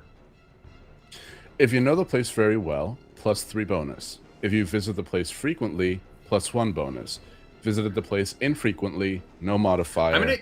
If you've only been there once, -2. You can currently see it, right? It's just like 200 feet ahead of you. You're trying to jump through some of the battle. Yeah. So because you can currently see it, I'll give you the +3. Then might I You're just being say so nice. before we go, the guy who's still alive, I just whisper in his ear, I'll catch up to you later tonight. He starts running down the mountain. He's just out of here. He's like, all right, It's so scary. you're gonna have to find me. Takes off. How tall is this tower? It looks to be about Double. 3 stories tall before it like becomes this like opalescent, oily sheen of a shield around the beam of light. That sheen of oil seems to go up as far as you can see. So whatever is projecting that oily sheen into existence, that oily sheen seems to be coming from the fortress that this mech has turned into around the tower. I see. Oh. Okay. Does teleportation take a moment, or is it a kind of instant? Like, do I have time to do something before we go, or do we just jump? I'm assuming it's instant, so you guys can do whatever prep you need. I'm gonna leave us probably like, I don't know, let's say within like close range of a door, so that we have time to scope out before we move in. And that was a 22 with hope on the spellcast roll. That's absolutely going to succeed. What is the last thing you're doing before you guys teleport, B-Dave? I would just say I appear very briefly, and I'm injured, even though I'm still kind of shadowy, and I just look at Craig and I say, sorry I couldn't get him faster than that. And I just drink my healing potion. Absolutely. Hell yeah. Awesome. What is that? I'm also gonna pop a potion as well. If you're taking a potion, you just roll a d4 and add whatever you get to your health. Awesome. Okay, so I see where I can calculate damage, and I entered the damage I took, and then it just converted that to like 4 little pips or whatever. Yeah. Where do I on this sheet do I give myself 4 hit points or 1d4 hit points back? I believe. So there's so underneath minor damage, major damage, severe damage thresholds, underneath that should be HP, and you can press the plus or the minus to fill in. Or take away. My sheet only shows me. Well, my sheet only shows me 4. Like I saw where I could enter like the number where I got hit, but now and it converted that into 3 hit points, and then I took one off because he barded me, and then now I don't see. I'll figure it out. You should be able to use the plus and the minus on either side of your health. All right. Hell yeah. On either I'm side gonna of drop the in pits. Discord what I'm actually saying, but Great, don't great, hold great. up the whole game. You guys feel this magical surge of energy takes you all away as you watch in this lightning fast motion for the world around you, but you watch in slow motion as you begin to get sucked and like stretched across space-time. And as you watch the Canadian Rockies, Craig, get transported across this space, this line of glitter just magically shoots out. And across this entire battlefield, rocketed out of Craig's ass. Glitter has just covered this long stretch, 200 feet long, as you suddenly appear at the bottom of a set of stairs that look up at a door. Apollo, you picked a spot right around a crevice where the banister from these stairs sort of curls down on either side, and the stairs open up. And because you're popped in that little crevice, you do have this moment where you fairly certain, other than the glitter that magically appeared in between you and your old destination, that the artificial imaginations are not quite aware of where you are yet. And as you begin to look around in this space, you see there is a contingent of guards standing about 25 feet in front of the bottom of the stairs, facing the battlefield that you just left. And they have sort of erected these small little barricades. They have rifles, they have like RPGs, and they're looking out across the battlefield, seeing if anything comes towards them. You have managed to get behind them. However, if they were to turn and notice you, they could make a lot of difficulty for the 5 of you. So it does look like you have an opportunity to get into this door without them seeing you now because of the stealth of your teleportation.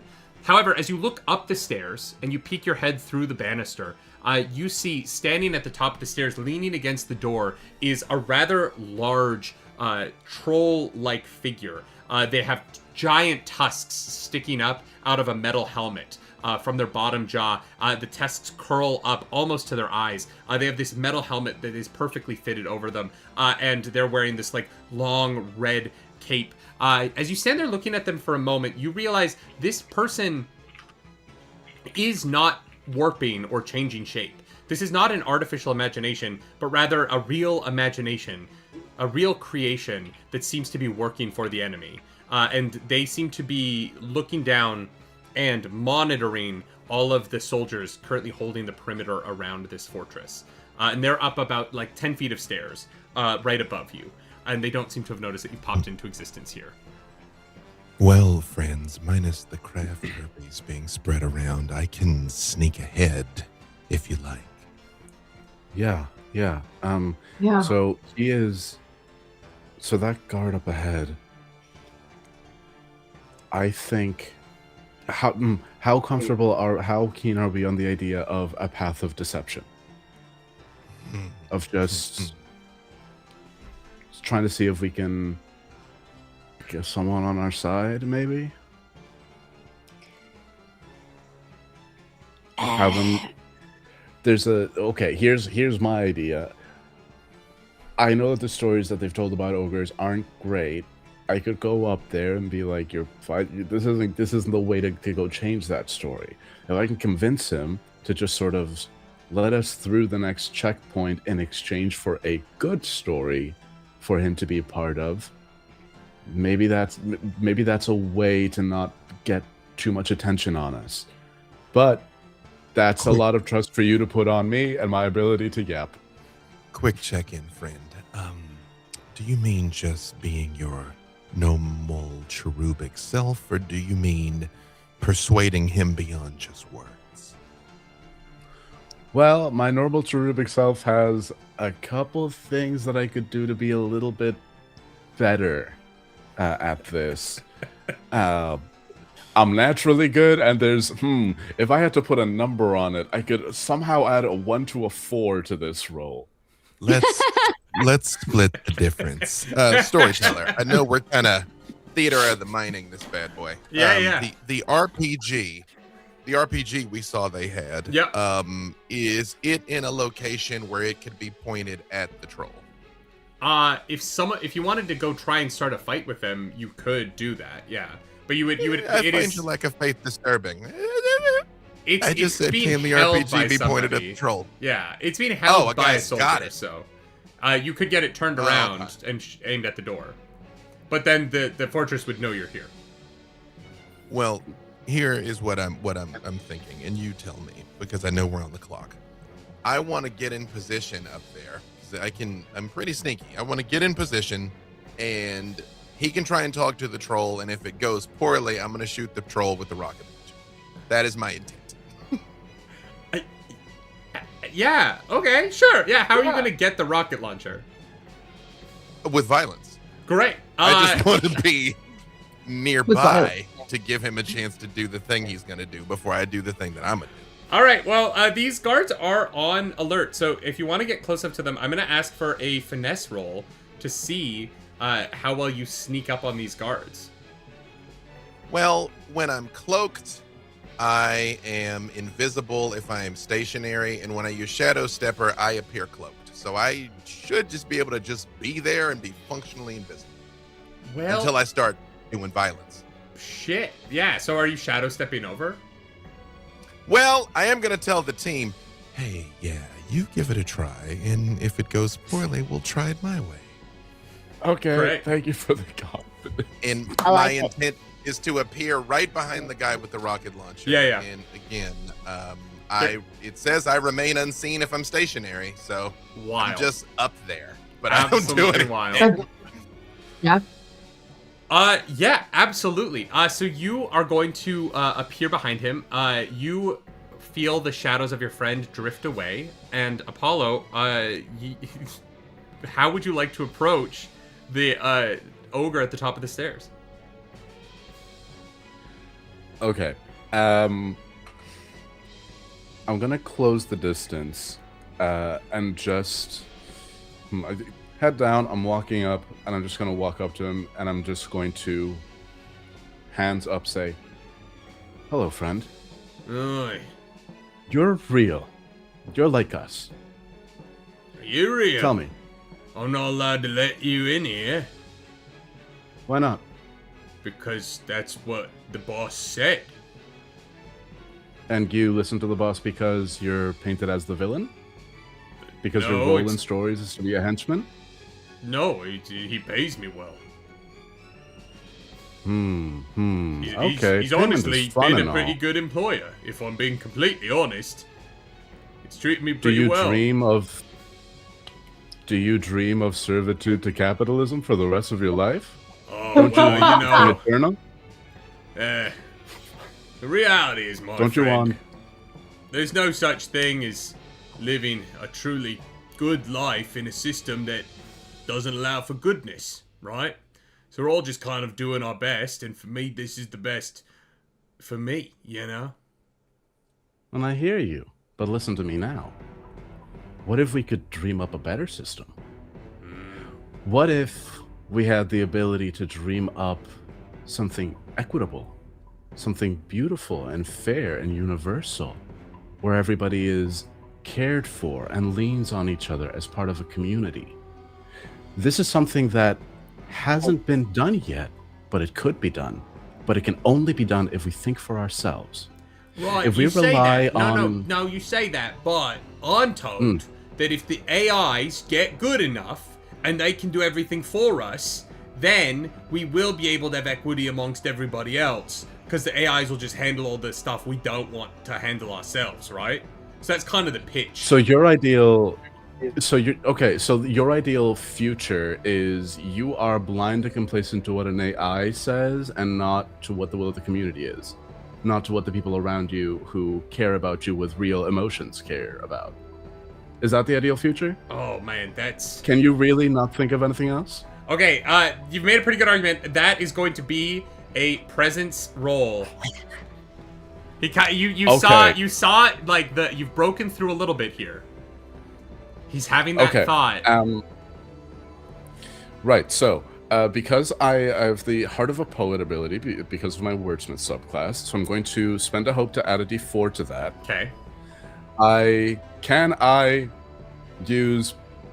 have the hope to expend. So do you deem it appropriate to use Preserver of Whimsy, I think for sure, and maybe storyteller. You can have one, but you can't have both. So you have to choose which one you want Okay, to use. I'll love take, that you really are just appealing to this dude's better angel and not trying to charm him. You know, sometimes when you're new to a system, you don't make the best selections with your cards. And you say, fuck it. And you say, fuck it, we'll raw dog it. I'm going to use that is an argument that maybe could have storyteller. worked on the troll. Was I not going up to Nothing. the troll? What? I thought I was talking to the No, troll. I was making a joke about raw dogging it. Oh! Hey, the day isn't over yet. All right, add your shit, roll your dice. If you roll low with fear, this could get real messy really quickly. Okay, this isn't ideal, but it's not horrible. Baseline of a 9 plus 5 from presence, we're at 14. And I'm gonna add my d4. That is a total of 18 with hope. Well, Oh, Nice. wait, 18, 19, 18, Does that 19, does that 21 succeed? actually. 21 actually with hope. well, you The know story's why I what? was there. You know what they say. Every day's a day where you can choose to be better, right? Exactly, my friend. Exactly. Well, all right. I'm assuming you want to go inside for something, or else why are you talking to me? Yeah, I have some friends, and we just kind of have to move through. I'm not going to ask you to do... Look, while you live under capitalism, you kind of have to participate in it until something new comes about. I'm not going to ask you to do anything that'll make you lose your job. I'm not trying to put you out like that. Just look to that wall for a minute, count it in your head, close your eyes. It's fine. You're doing your job. You're just looking at a wall, and you have plausible deniability. Nah, I'm gonna go talk to my soldiers, make sure they're looking in the right places. You get on in there. And he's gonna tromp down the stairs past you, and he's gonna start, like...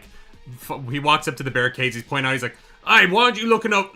Is that a varmint or something? Yeah, look at that varmint. Everybody, look at that tell me if that's a varmint. Does anyone know what a varmint is? I'm pretty sure I know what a varmint is, but I'm not 100% sure if I'm being honest. Is that what a varmint Awesome. is?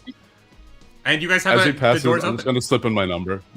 I'm slipping in my number. I love a career-focused man. I'm also, as we head in, I'm gonna pull an ice cap out of my bag and leave it as a treat for him. It's so melted. You know. It's just like a completely... It's just... No, I don't have like body heat, so unless it's like a warm day, which we're on a mountain, I assumed it was like a little chilly. It's probably still pretty good. I love that your argument for it not melting is that you don't have body heat. Sure, all right. It is a mostly still frozen ice cap. Which, Hell yeah. if you don't live in Canada, is like an iced cappuccino, but it's not. It's just syrup and milk and ice. It's delicious. You I said love ice it. cap. I thought like I was like in the poles, like in the North Pole, like an Oh, Yeah. it's like a drink from Tim Hortons. Yeah, It's Tim not Hortons a sponsor. Frappuccino, basically. It's a very Canadian thing. None of these words are in the Bible. If you're in And I Canada, will- you know what Do it is. you have coming out of- any?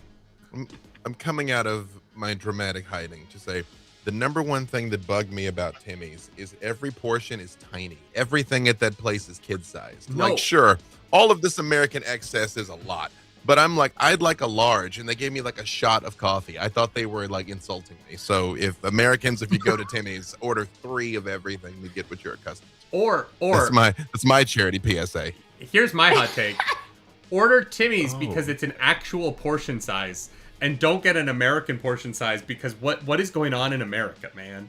I asked What for- is a There's a big gulp? video. what is a big There's a video of me surrounded by Also- 10 Americans taking a sip of a Baja Blast and falling to my knees. I don't know what that was. It was evil. American portion sizes are out of control. Just as a complete point of curiosity, Craig, how many like Timbits do you have on your person right now? Ah, fuck. Well, I got a 40 box for sure. Yeah. Cool. I'm just thinking about their like flammability. I feel like maybe we'll get up to something. It'll be great. I never let them up before, but fuck it. Just flaming timbits raining hellfire from above. Why I not? like it as a concept. We'll hang on to that thought. So, to be clear, are the soldiers that he turned away the ones here that I was prepared to, Yeah. introduce myself to? Their Great, sergeant cool. is currently getting them to be distracted so that you guys can make your escape into the fortress behind you. Fantastic. Oh, yeah. I would like to steal the RPG because, as written, I only appear if I attack or I end my movement in their line of sight. So I want to pick his pocket and steal the rocket launcher. I don't know if that's picking someone's pocket. It says I have advantage on action rolls to steal items from a target. It Oh, doesn't no, say I agree what with size that. They are. I just don't think it's. I'm And- just saying it's not picking his pocket because it's on his shoulder. Like it isn't in a pocket.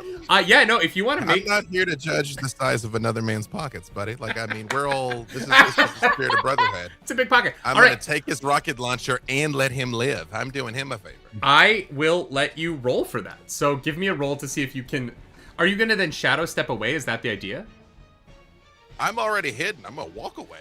I'm gonna just take his rocket launcher and leave. I don't think the rocket And launcher will immediately be hidden though. So they'll turn and see a rocket launcher bounce being held by a shadow, right? Well, 'Cause you once know, you're- this goes how you. This you're goes how you walking, say it goes. You're not but invisible while as you're written, walking.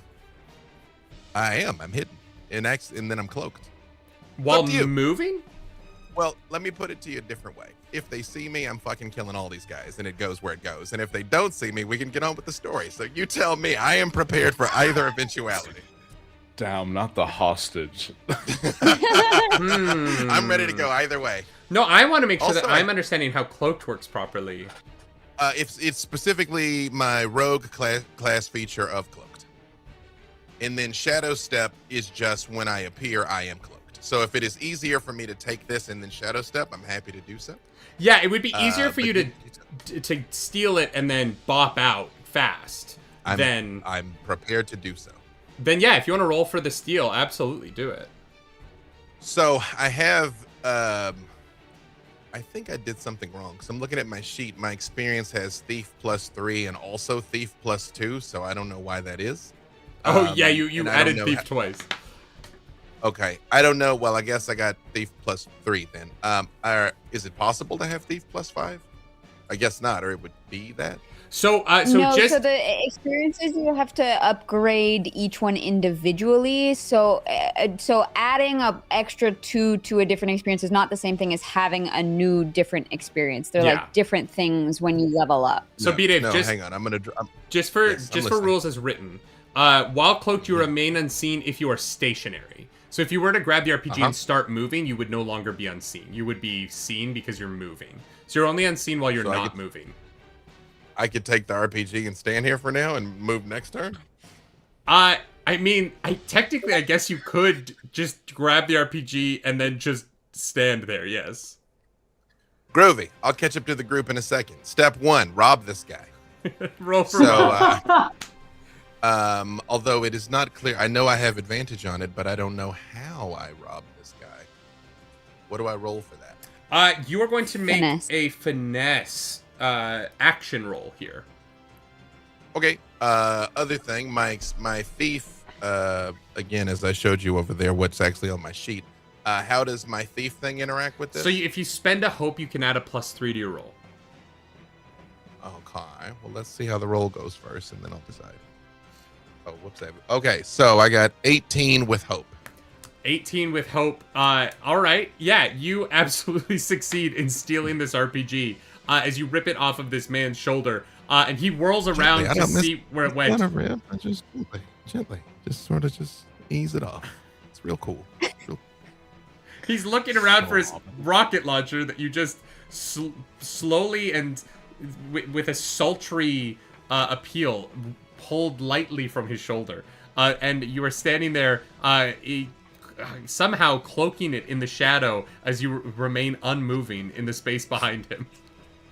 He could have left it anywhere. Yeah. All right. I mean, when you misplace your keys, do you assume they've been stolen, or you just put them down somewhere? Yeah, I'll Always wait. stolen. You know, and when there's an opportune moment, I'll slide out of here. You're lucky this is a charity game. I would never allow this in a regular game, but for charity I will. For charity I'll allow it. All right. Nice. Listen, chat. Tell me where I went astray as written. It's fantasy. There's a rock person with me. I'm a shadowy cat guy. You but the stole fact a that he might notice 3-foot-long rocket launcher and are just standing behind him. I'm a magical shadow cat creature, sir. None of this makes sense. Franco, thank you for your donation. Franco. Thank you for your donations. Yeah, and when I get a chance, I'm gonna slide away. Yeah, absolutely. The rest of you are moving up the stairs. You enter into the door behind you, which has been left open by this troll friend as he's kind of directing traffic down by the barricades.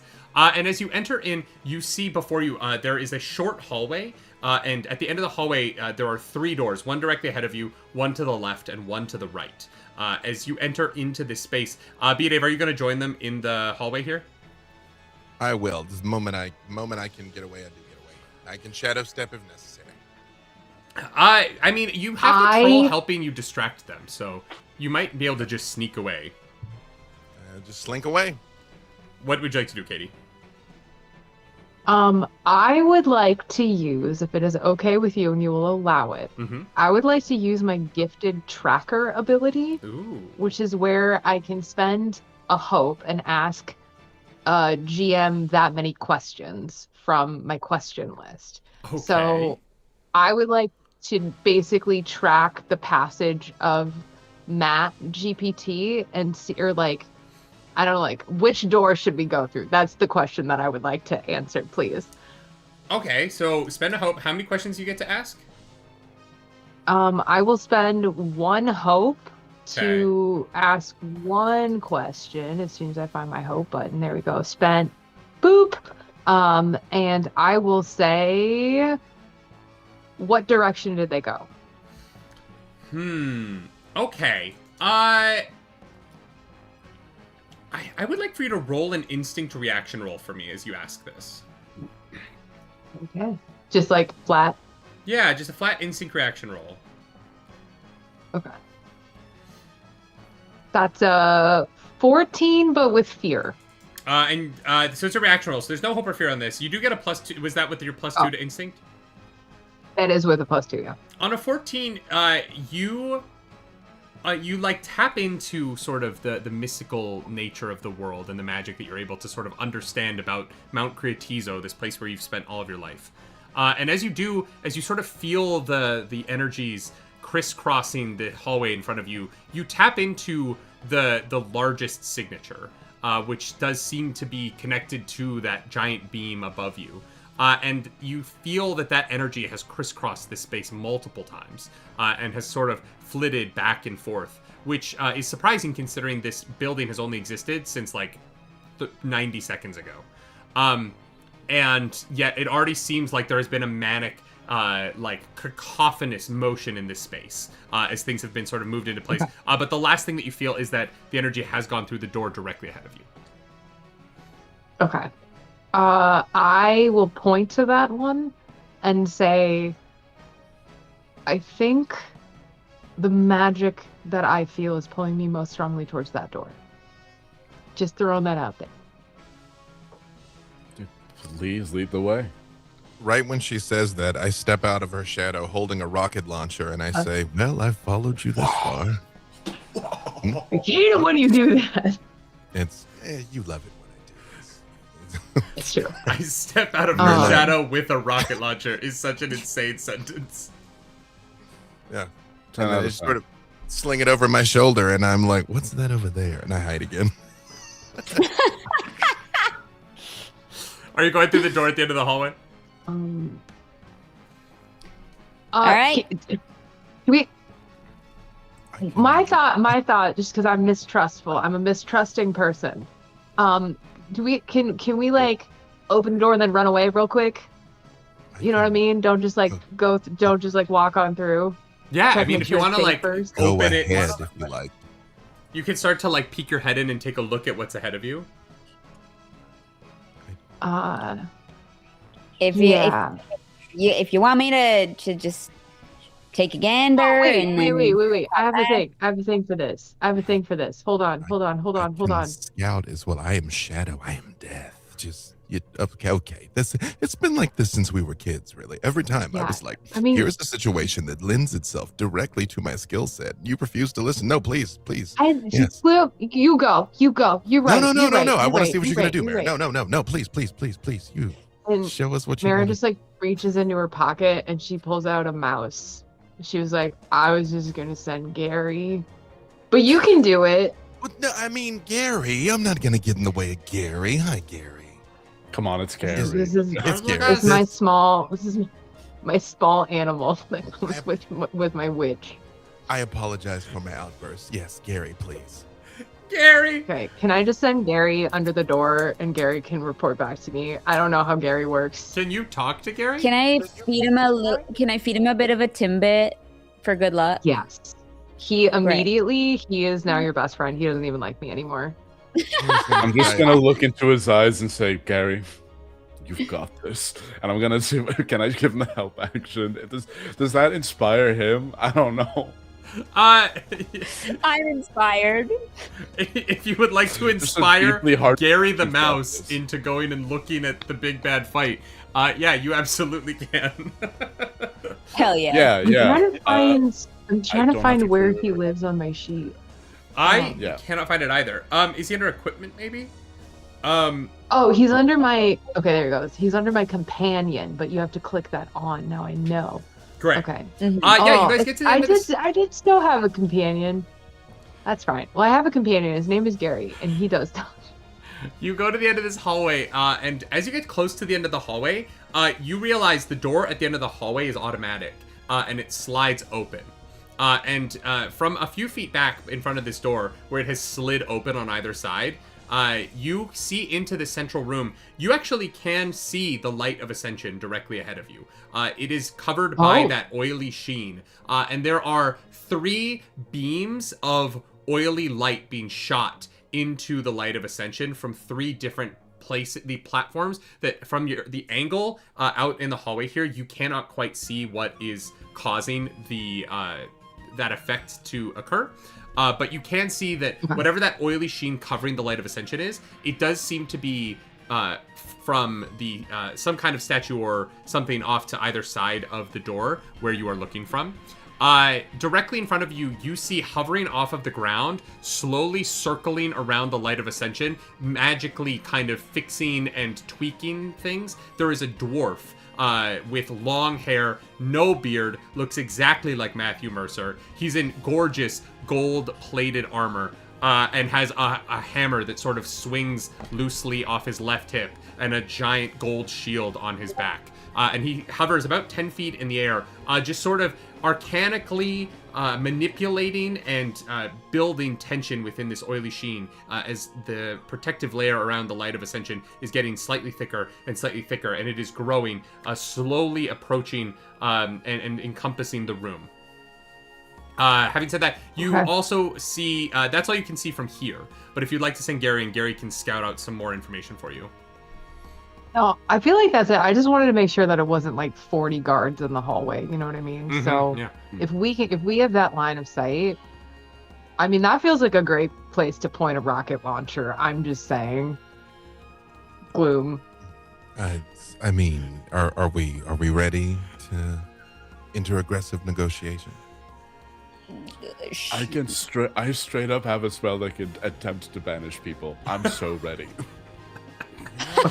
And I just feel like it's kind of late in the day, and he is pretty big and armory to think that alone is going to get it done. For sure, no, it's not. But you know, I a little academic. I'm not saying don't try it. I'm just saying, is it like they're gone forever, or they're just gone for a little while? Something in this book of myths, they are banished from this realm, and that's where the card stops. Yeah, that's probably not gonna be a thing, but who knows? Okay. You know, we could banish him your way, and if that doesn't work, we'll banish him my way. Exactly. I'm gonna Well, stand back. even if we I'll just banish provide this fucking support for you hoser for a guys. moment, we might be able to undo this Yeah. oily sheen here while he's not fucking with it. Yeah, So I'm quick happy team to meeting. provide support for you guys, whatever you guys need. Real I have some spells that I can try fuck shit up with. I also, this hasn't come up in our years of traveling together, can turn into a werewolf, just if we need it. Oh, Hey, great. quick What team a... meeting. I love that you're also a what's- werewolf. I thought I was Yeah. good at hiding. What have you been doing this entire time, Goblin? Oh, Don't eat that banana, it's bad for you. You can't digest it. Yes, no, everyone knows bananas are fatal. Just quick team meeting. Hi, everybody. Would you rather I use this delightfully destructive piece of equipment to target our foe, or perhaps to destroy one of these statues that seem important to his greater plan? Oh. I mean, look, you guys have That's gotten a me this fucking far. good idea. I believe in you guys, so whatever you think is the right call.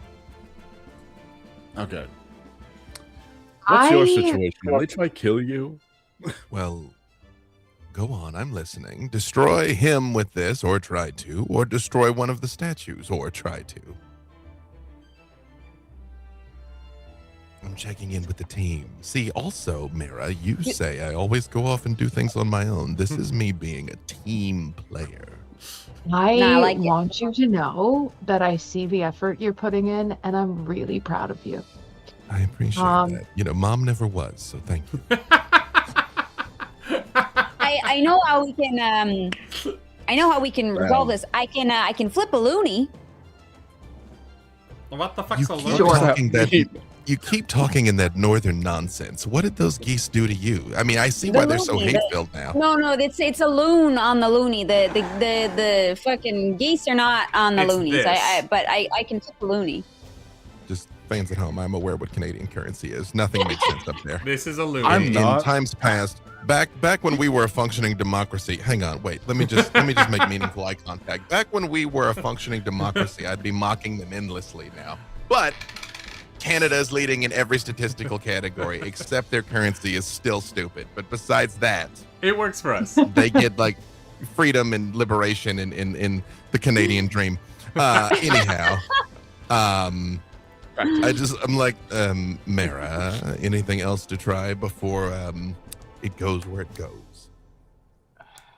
I mean, my concern is that if you target our golden friend and it goes awry, you could inadvertently blow up the Light of Ascension. But I also don't know enough about the Light of Ascension to know if that would destroy it or just, you know what I'm saying? Oh, well, that was my next question. He wants it badly, so why don't we just destroy it? But I guess that's off the table. So Well, I think, no, I no, get- no. Yeah. Tell me who knows. I think that we have to get me into the Light of Ascension. That's the only thing I know. Is Okay. I have to get into it and ascend, so that something Well, Okay. happens. Well, then let me go oh. ahead and call an audible, and I'll try and destroy one of the things stopping that from happening.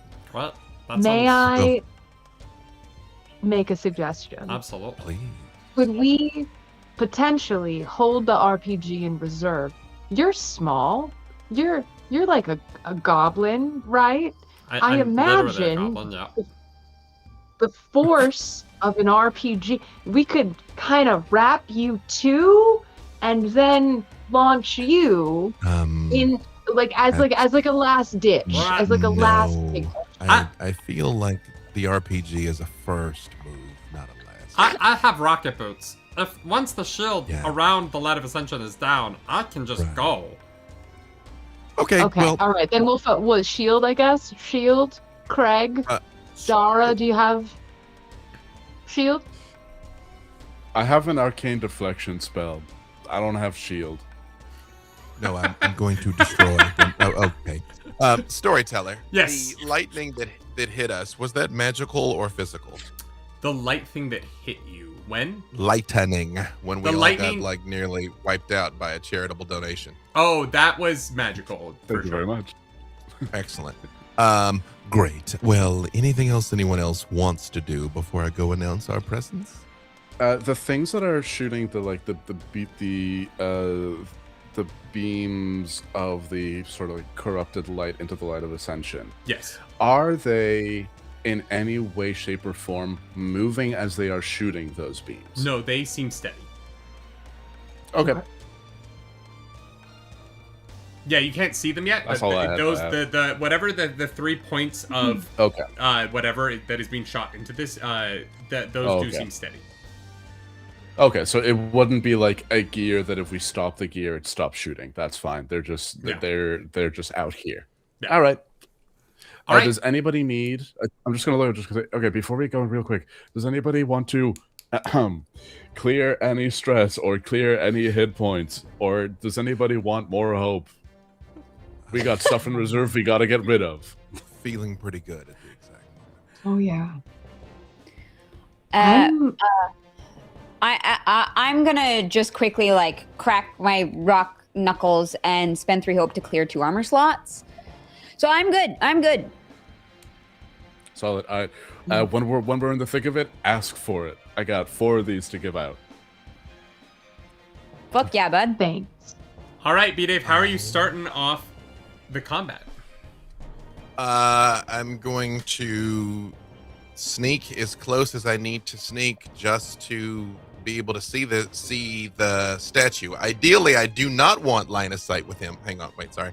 Ideally, I do not want line of sight. So if it's like I can kind of aim through the door, if he's on the other side of the door, that would be ideal. I will come into the room if I have to. Yeah, so you can get close enough. You can see one of these statues.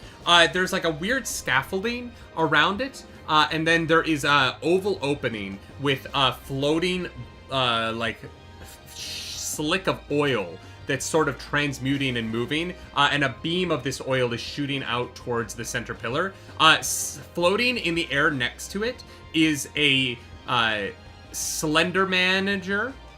He is a elongated man in a black suit with a tie and a white shirt, crisply buttoned up. He has long, spindly fingers. Every bit of him is stretched a little bit too far, including the grin that rides up either side of his face. And his long fingers are steepled together as he's watching this oily sheen get projected into the central pillar here.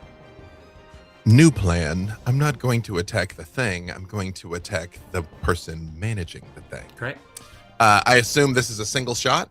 Yes, the rocket launcher does have a single shot in it. I'm like, and I am gonna hide because sneak attack doesn't say anything about how I attack. It also doesn't say that it has to be a living thing. It just says attack a target while cloaked. So I'm just like, last call, everyone. 3, 2, 1. And I'm gonna pull the trigger. And we're gonna go to break. We will come back and resolve this rocket launch when we get back from our Hell little yeah. break. We're gonna take 15 minutes, y'all. Before we do, I've got to give away a couple things. So it's time for a Hero Forge giveaway. Time for a Dispel Dice giveaway. This is our last Hero Forge giveaway, everybody. The final one. We will have two more Dispel Dice after the break. So let's do our last Hero Forge giveaway. Matthias B. Oh. Did you drop it back in there? Yeah, I think it's this one. No. Well, Matthias B, I found it. Matthias B, you won. Matthias B, you won the Hero Forge giveaway. Congratulations. That's our last one. Thank you so much to Hero Forge Minis for being a sponsor of this event. We love your product. We love what you do. And thank you so much for the support that you've given us this holiday season. Next up, we got a giveaway to Dispel Dice. Dispel Dice. The winner is Cedric the Wise or Terrible. Cedric the Wise or Terrible, congratulations. Those codes will be in your inboxes soon. Thank you so much to all of our sponsors: Emberglow Gaming, Crescent Moon Alchemy Co., Darrington Press. We're going to take 15, and then we will be back to do the final fight with Matt GPT, the gold-plated dwarf. See you soon.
What are you doing? It's game day. I'm packing my bag. In a tote. You're gonna carry those heavy books in a tote. I don't have a backpack right now. But you should.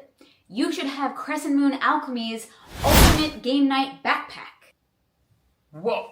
How did you do that? It's a basic illusion spell. How did you do magic? No, forget about the magic. Look at the backpack. I don't care about the bag. How are you doing magic? Well, I care about the backpack, so buy it. Okay, you're right. It's a cool bag. Got me shopping instead of teaching me how to do magic. Hey guys, I'm here to talk to you today about our sponsor, HeroForge. Everyone knows there's something very special about creating your own miniature of a character that you have created in a TTRPG like Daggerheart.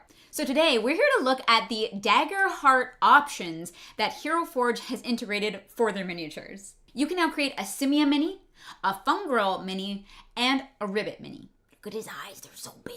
Look at all of these really cool, unique clothing options and weapons that are available. This is also new. When I started using HeroForge, you couldn't print in color, but now they do have colorful options for your miniatures as well. If you're like, hey, maybe I'm not the greatest at painting. That's all right, HeroForge has got you covered. One of the things I like best about HeroForge minis is the dynamic poses that these miniatures can take on. Like, look at this. This looks so slick. Here's a closer look at some of the Fungirl options, which again, there are color options as well, but look at this beefy boy. He's got a mushroom beard. Look at that. And here are the Simia options. Lots of different colorful options, very fun. Let's take a closer look. The detail in this is incredible. Look at him. Look at his tail. And of course, the mustaches, iconic. So thank you so much, HeroForge, for being a sponsor for this year's Heroes Without Borders 2. And make sure you head over to heroforge.com to create your very own miniature today. Want to say a massive thank you to the team at Darrington Press for being our matching sponsors, matching the first $5,000 of donations at the start of this event. What an incredible, generous thing that you've done. They're the incredible makers of Daggerheart, Candela Obscura, Solar Gardens, For the Queen, Queen by Midnight, all of these games that not only are incredible to play, but some of them have art so beautiful it's worth the price of admission alone. I'm here doing this because of them, by the way. I usually make jokey, gimmicky ads for the Heroes Without Borders, for these charity streams, but I just want to take a second here to talk about how we got here. In 2023, we did a charity event for Cap for Kids, a cancer charity in the States. We raised over $10,000, and one of the milestones of that was that we were going to produce a Candela Obscura miniseries, which we did. And the incredible team at Darrington Press saw it because they're so tuned into their community. And because of that, I got to be a game master for Darrington Press at Gen Con 2024. And that was when the world of the TTRPG community opened up for me. I met so many incredible people there that we were able to produce Heroes Without Borders last year. We raised over $17,000 for Doctors Without Borders and won the Crit Award for Best Charity Event 2024. And then the team at Darrington looked at that and they said, we want to produce a show about the LA wildfire relief. Our community, their community, went through something awful at the beginning of this year. And because of Heroes Without Borders, they brought us in to produce Charity Horror.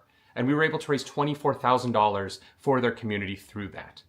And so now we're here again, because at every step of the charity journey Roleplay Relay has gone on, Darrington Press has in some way or other supported us. Because, and I know this because I've met them and I've worked with them for this whole year. They're an incredible team of people that deserve all the credit and all the success in the world that they have. Thank you, Darrington Press. It is a thrill to work with you, and I'm so excited to see what we work on next. Everyone knows popcorn is a tasty treat. But you know what makes popcorn even better? Adding toppings. My favorite topping is maple syrup, because I'm Canadian. And my favorite topping is dispel dice. What? What? No, don't put those in your... Those are actual dice. Those are our dice. Those are... What are you doing? What? Oh my god, how many dice can you put in your mouth? They're so beautiful. Rendered in resin so gorgeously. The box says I will not eat the dice! The box says so, but I never agreed to these terms.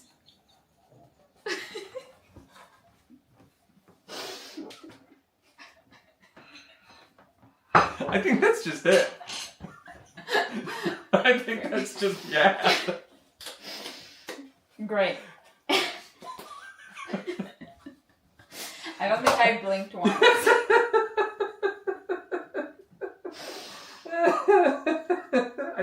I think we just leave it at that. I can't believe I got these dice dirty. I'm so sorry, Dispel Dice. I hope it was worth it.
And we are back. Hi, everyone. Hi. Hello. We're almost done. That's crazy. That's wild, hey? We're almost at the end of this event that's been going on for a month. This month-long event. Heroes Without Borders 2. Johnny Roster, thank you for those biddies over on Twitch. I really appreciate that. Jabroni006, thank you so much for dropping $170 in... what a huge donation. We have officially hit... Wait. What? Jabroni!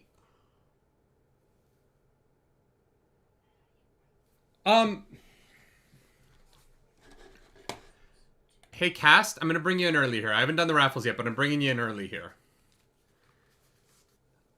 Yep. Guys, Cast, I wanted you all on camera for this. Jabroni has donated $1,170. Hey, thank you so much. That's a real jabroni Oh. there. Thank you. Which means we've Thank hit you. That's incredible. $30,000 raised. Hey. We have raised $30,000 for Doctors Without Borders. Jabroni, thank you so much. Do you want Matt Mercer to fuck them up? Jabroni, please let me know if you want that to be... You didn't click the Matt Mercer thing, but let me know if you want Matt Bold Mercer of to you show to up. assume that wasn't about to happen anyway, but yes, sure. Oh, Roll hell. that beautiful bean footage. Also, Fizzy Bomb, thank you for that. Real Matt Mercer's gonna walk in that door and punch me upside the head, and I'm gonna be okay with it. We flew him all the way to Ireland Worth just it. to mess with you. I was about to say, he Knock doesn't me out. live that far away from where at least two of us are currently located. So it's, I was gonna say, all I was like, possible, I'm It like, is oh my possible god, he Matt can Mercer. He walk in. just smacks me. I'm like, okay, it's for charity. I'd let him smack me for Worth charity. it for charity. My charitable donation is I wouldn't hit him back. I would let him smack me for charity. All right. Sorry, Wow. I just need to add him to the bowl. Gotta thank all of our sponsors really quick. Darrington Press, thank you so much for being our sponsor, being a part of this. We've loved working with you this year, raising over $54,000 together in this collaboration.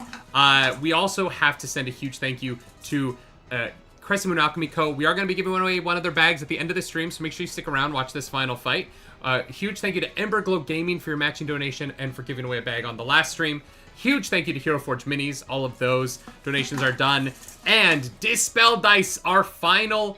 penultimate Dispel Dice giveaway. We have 2 more of those and a Crescent Moon Alchemy bag. This penultimate, my favorite word, Dispel Dice giveaway goes to Phoenix Iwali. Phoenix Iwali, congratulations. That's going to be hitting your email in the near future. I cannot believe we raised $30,000 for charity. Thank you so much. Dana Lou says, we're seeing video lag on YouTube. Is the audio lagging behind the video? Is that happening? Because if it is, I don't know that there's anything I can do about it. So sorry. Yeah, 'cause we didn't do anything different. Like, nothing changed, so Yeah. that's interesting. But let's get into this final fight. Cass, are you ready? B-Dave, you have clicked the trigger of an RPG launching at one of the Slender managers. a RPG rocket goes firing through the air. Can you roll me an attack to see if you hit? It's looking like that is going to be. How does advantage work? You add a d6 to your roll. That is going to be 23 with hope. Amazing. You're the only one who sees this. The rest of you watch as this shadow creeps forward and connects with the wall beside the door, lifts an RPG to their shoulder, and fires into the air. B-Dave, I need you to roll me 4 d12s. Hooray! Dang. All right. Let's see, I'm doing this with physical dice. That is going to be... also... Oh, my God. Okay. So, Dungeon Master. Yes. Before I tell you the number, Yes. sneak attack says when I succeed on an attack while cloaked, which I have done. So, do I get sneak attack on my rocket launcher roll? Unfortunately, you don't, because the rocket is the rocket's damage is not impacted by your sneak attack. That's too bad. Anyway, 41 points of damage. Yeah. I rolled exceptionally well. You watch as you literally, like, the rocket collides with the Slender Manager. It's hovering like 20 feet in the air next to this ovular sort of protrusion that's shooting the oily essence onto the light of ascension. But you watch as he is blown out of the air and comes crashing into the ground at the feet of this thing. And in that, you have blown one of its arms clear off of its body, as you have done such a massive wound to this thing. You watch as the rictus grin on its face opens wide in this horrified scream, but no sound comes out as it looks towards you, and it is going to point its fingers of death at the shadow where you stand in the window there. I'm assuming a 6 doesn't hit you, right, B-Dave? It does not. But a 23 does? That depends. Can I do something fucky? It depends on what it is. I got a lot of hope. I got evasion. I got all kinds of rogue stuff. So your evasion is what I need to roll above to hit you. So you can't add your evasion to something. If I beat your evasion, I hit you. So what is your fucky rogue thing that allows you to dodge this? I'm asking you, really. I mean, I got hope. I don't know. I don't think I have anything that otherwise I can affect this. Unfortunately, wait, it's attacking me twice before I get to hide? Yes. No, it's a dual pronged spell. Both of them just get launched at the same time from his fingers. Got it. Well, then I suppose one of them will get through. That is going to be 20 points of damage. As this finger of death is going to race through your body. You feel necrotic pulse hit your heartbeat as this magical energy enters into you. And you are going to take quite a bit of damage here. You can use an armor slot if you'd like to reduce that down 1 threshold. Wait, but the 20 wasn't the damage? The 20 was the damage, yes. Now can I hide? Yeah, if you'd like. I just step back around the corner and I say, well, then you all are up, and Goblin, for the love of all that's holy, do something. I'm doing my best, man. And he ignites his lightsaber, and he has his purple lightsaber You don't at the have to ready. do your best. You have to do what is required. All right. Well, if something comes close to me, I'll try and wave. I'm 2 weeks old, man. I am doing my best. Go towards it, friend. Go towards it. You guys get that shield down, and I will rocket boot in.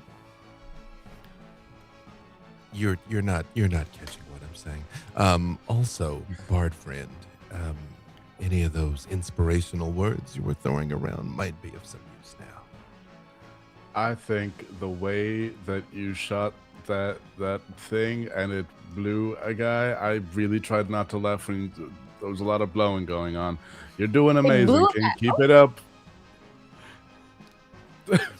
We've all been. We love it when we blow a guy, you know? Blew a guy up still means blew a guy, okay? I'm weird, you're weird. I'm grievously injured, and if both of those attacks had hit, I'd be dead already. Just putting that out there. Awesome. Yeah, you can clear a hit point. Yeah. Then I'm like, well, then after you all. I'm gonna go and finish my conversation with that guy in a moment. I just love that your inspired words was, I love the way you blew that guy, and your friend got healthier from it. I found it very inspiring. It's good to have a healthy sex life, you know? Not with the Slender Absolutely. Manager. Not with the not with the Slender Manager. What them long arms do? I don't know. wonder if everything's Talking as about big something- as his smile. Let's find out. And it's the rest of y'all's turn. What would you like to do? Okay. Quick question. So, Slender Manager, any visible weapons on him? The Slender Manager, you haven't seen him yet. Only Beative has seen him, because he was... So, like, Okay. Beative went right up to the door, and he was along the wall to the left. Okay, awesome. Then I'm not gonna move. I'm not gonna do stuff until I get a bed. All my stuff is battlefield control. I'm staying back. I'm moving with the group. Great. So I'll let other people go first. If I might make a suggestion, friend, I think we're about to Yeah, get a hit me. significant response from all three of those things and our final target. So whatever you plan to do, you may want to do it. I mean, there's nothing I can do much right now. What I'm thinking of is if I see someone with a weapon, I have something that I can lock an item in space, so I can maybe try to like take a weapon away from someone by being like, you can't move that sword from that spot in space anymore. But until then, there's not much I can do right now. So I'll let everybody else do what they want to do, and I'll see how the cards lie when we Great, get Katie, back around to it. Claris, who wants to move in and get this started? I have a thing that I can do if that's okay with you, Claris. Yeah, please go for it. Okay. So Mara will head down the hall, and whatever the opposite side that Gloom went to, I'll look at that one. Great. And do I see the same sort of like Slender Man Yeah, situation? there is a Slender Manager hovering next to this ovular sort of head that is shooting the oily essence up into the light of Ascension.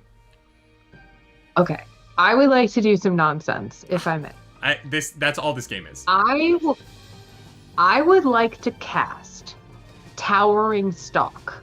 Okay. But what I would like to do is I would like to cast it out of the wall. Oh, okay, yeah. Like, so basically from point, like if there's A, B, C, I want it to come from point A to point B, with the idea that I'm fucking up one of the shiny things, Yes. the oil shiner, and then also attacking the Slender Man at the same time. Does that make sense? Yeah, roll an attack for me.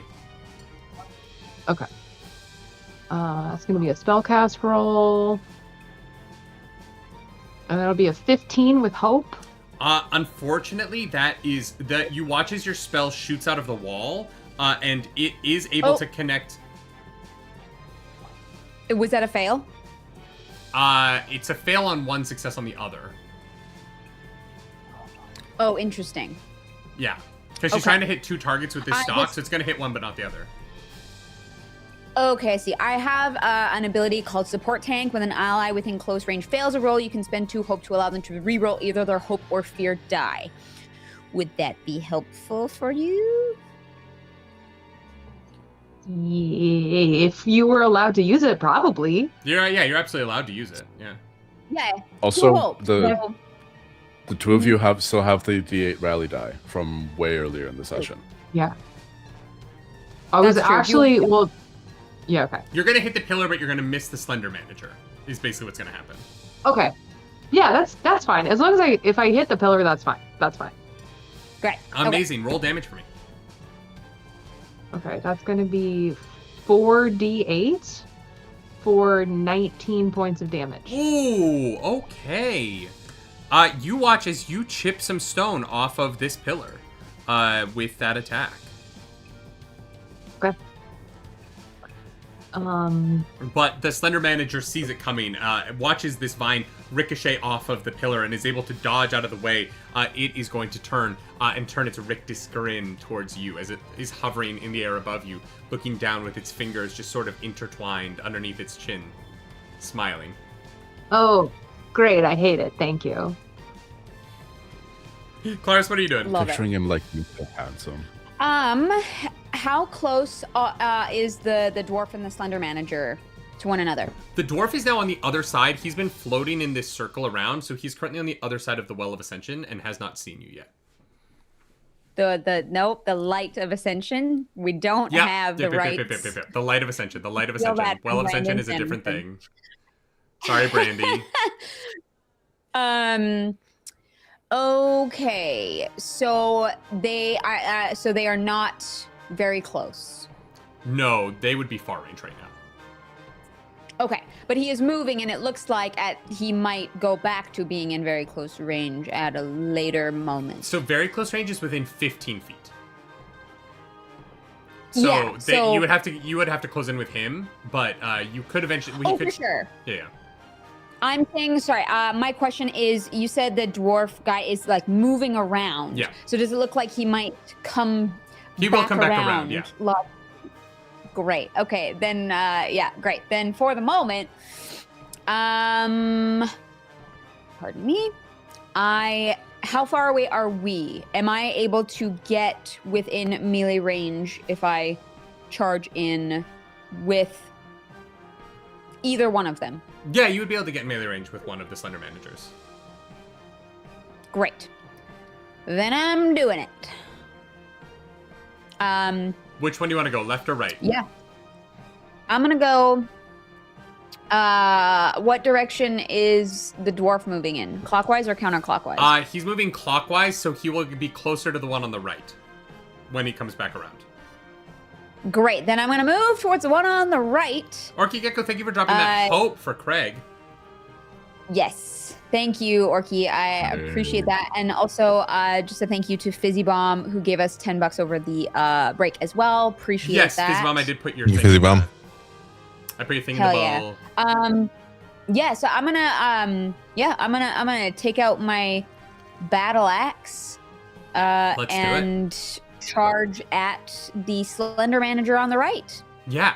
So he is currently floating in the air, so you are gonna have to bring it up at him. But because of the range of your axe, because you're so tall, you would be able to get him in range. Okay, cool. Yeah. I'm like over 6 feet, so. This Slender Manager just had this giant vine rip out of a wall towards him, dodged out of the way, and then a 7-foot tall dragon made out of stone comes barreling through the door with an axe. Roll your attack for me. Hell yeah. Let's do it.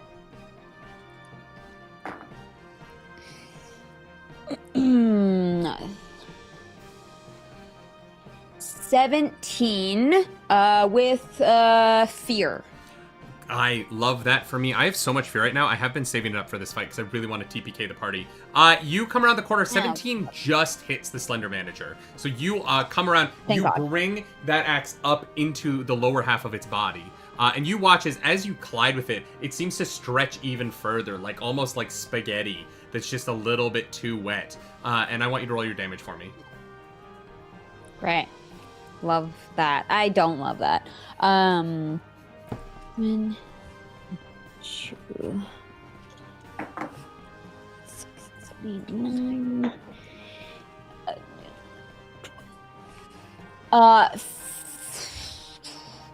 19 points of damage. Maze, you're going to do a major wound to it.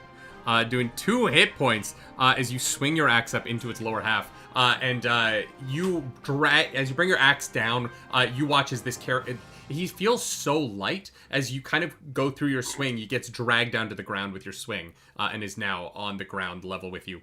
As you do that, floating around the Light of Ascension, Matthew Mercer, as a dwarf, comes around and he rather than having his back to you and facing the Light of Ascension, he has fully locked in that you are now here with him as he looks down at you all and he says, "Oh good, you've arrived. And you brought smoking glue guns with you. What a gift. Are you sure you'd like to pursue combat with us? If you give us the goblin, I'll let you pass. And you can be created and live whatever life is left for you before the artificial imaginations take over that plane too. But know that this is inevitable, and there is nothing you can do about it. You could live a good life now, or you can die." See, excuse me, sir. Thing is, I am undefeated in any wars that I partaken in, so I think we got pretty good odds, actually. Well, if that's the choice you'd like to make, and he is going to blink out of existence and appear right in front of you, and he is going to swing his hammer down on you. Does a 12 hit? Yes. Great. I gave you the option, and you chose death. I hope you know that. He is going to deal 27 points of damage as he's going to slam his hammer down on your head. Great. I am going to... so my lovely tier 4 item here is the full fortified armor. When I mark an armor slot, I reduce the severity of an attack by 2 thresholds instead of 1. So I'm going to take no damage and Fucking use Guardians. 1 armor slot. Fucking Guardians are so stupid. I hate you so much. All right, I'm going to spend a fear to keep going here. The Slender Manager is going... the Slender Manager that had its arm ripped off by the RPG is going to get to its feet, and it is going to grab this, like, sparks as it draws its hand through the air, and it's going to fling them towards the door, and you're going to watch as the entire hallway becomes engulfed in flames behind you. Anyone still in the hallway, which I believe is just B-Dave, Katiosaurus, and Smoking Glue Guns, you are going to immediately mark a stress from the temperature in here. Or no, Katie, did you step into the room to cast your spell?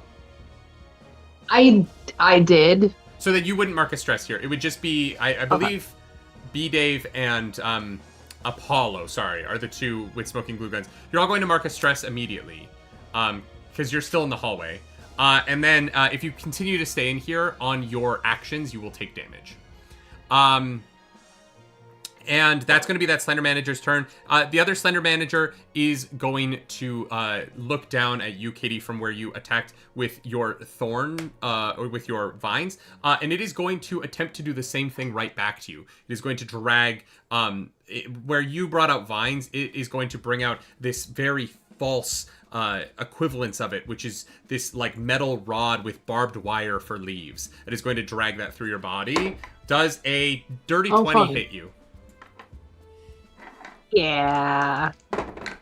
You are going to take 25 points of damage as you are going to get run through your side by this barbed wire vine as it passes through your body.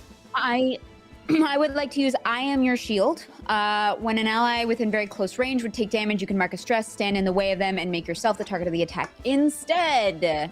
Yep, you can do that because you're the worst class in Daggerheart. Are you sure? You don't have to. I got hit points. This is her whole build. But so do I. She's here to do this to me. All right. I do have a question. Yeah. So where we are in the room, Matt Mercer Dwarf, does he have a line of sight on Smoking Glue Guns at all times, the way that this room is set up? No. So basically the way the room is set up, here, let me just draw this really quick, because I think that I can make this make sense much faster. Basically,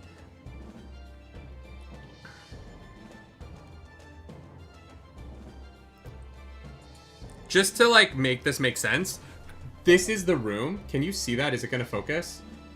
So the circle in the middle is the Light of Ascension, right? Sorry, the white balance makes this not easy. And then the triangles are the 3 pillars. And then down this opening down here is the door, right? Oh. Okay. That's fine. So if you're on the other side of the Light Ascension from Smoking Glue Guns, he wouldn't have line of sight. But from most of the other points in the room, he would. Okay. Okay. Because Smoking Glue Guns is outside of the room still, right? He's currently in the hallway, yeah. Yeah. Okay. Let me know when I can do something. Absolutely. Yeah, I was gonna say. I also have. Okay. If Dwarf Matt Mercer is focusing on us, I think I'm just gonna say we may as well try. And first thing I'm gonna try is I'm just gonna run up and try banish him. Great. So you're gonna run into the room. Yeah. All right.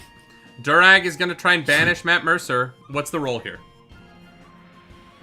Okay. So banish. I'm gonna make a spellcast roll against a target with close range.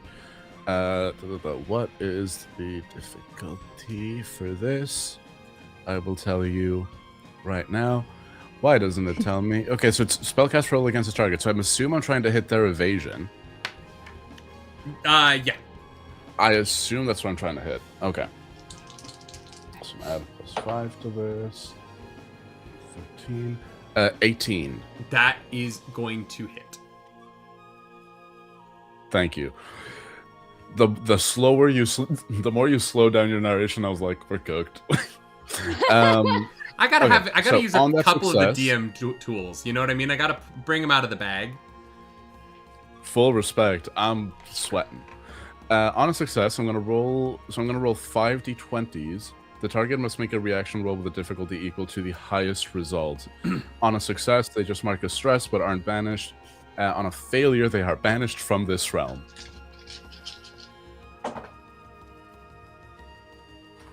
Oh my god. Okay. The results on these die. 1, 5, 5, 9, natural 20. Jesus! So this is how this works, alright? If I roll a natural 20, he stays. If I don't, he leaves. Every time you roll a fear, with fear, he will have the opportunity to come back, and it will go by one less every time. Yep. There is more. When a PC rolls with fear, which I didn't, difficulty gains a -1 penalty, and the target makes another reaction roll on a success or return from banishment. So, yeah. So I rolled a 4, so he is going to be banished for the moment. As you watch as Matt Mercer pops out of existence here. I think what it looks like is I extend a hand, and from me, all the like adaptations of classical folklore and mythology that people haven't thought of yet, and all those versions of stories just jump out of my book, and it's that picture book sort of style, and they surround him with vortex and overwhelm him, and they just hold on to that space. Awesome. Well All right. played, friend. I thought that was improbable. He is gone. Wait, can I? Beat, you said you wanted to do something, right? I did. Right when I'm like, oh, that's one way to banish them. Here's the other. I'm going to shadow step over to the guy that Finger of Death me and sneak attack him. Do it, yeah. So let's see if I can do a sneak attack. That is going to be...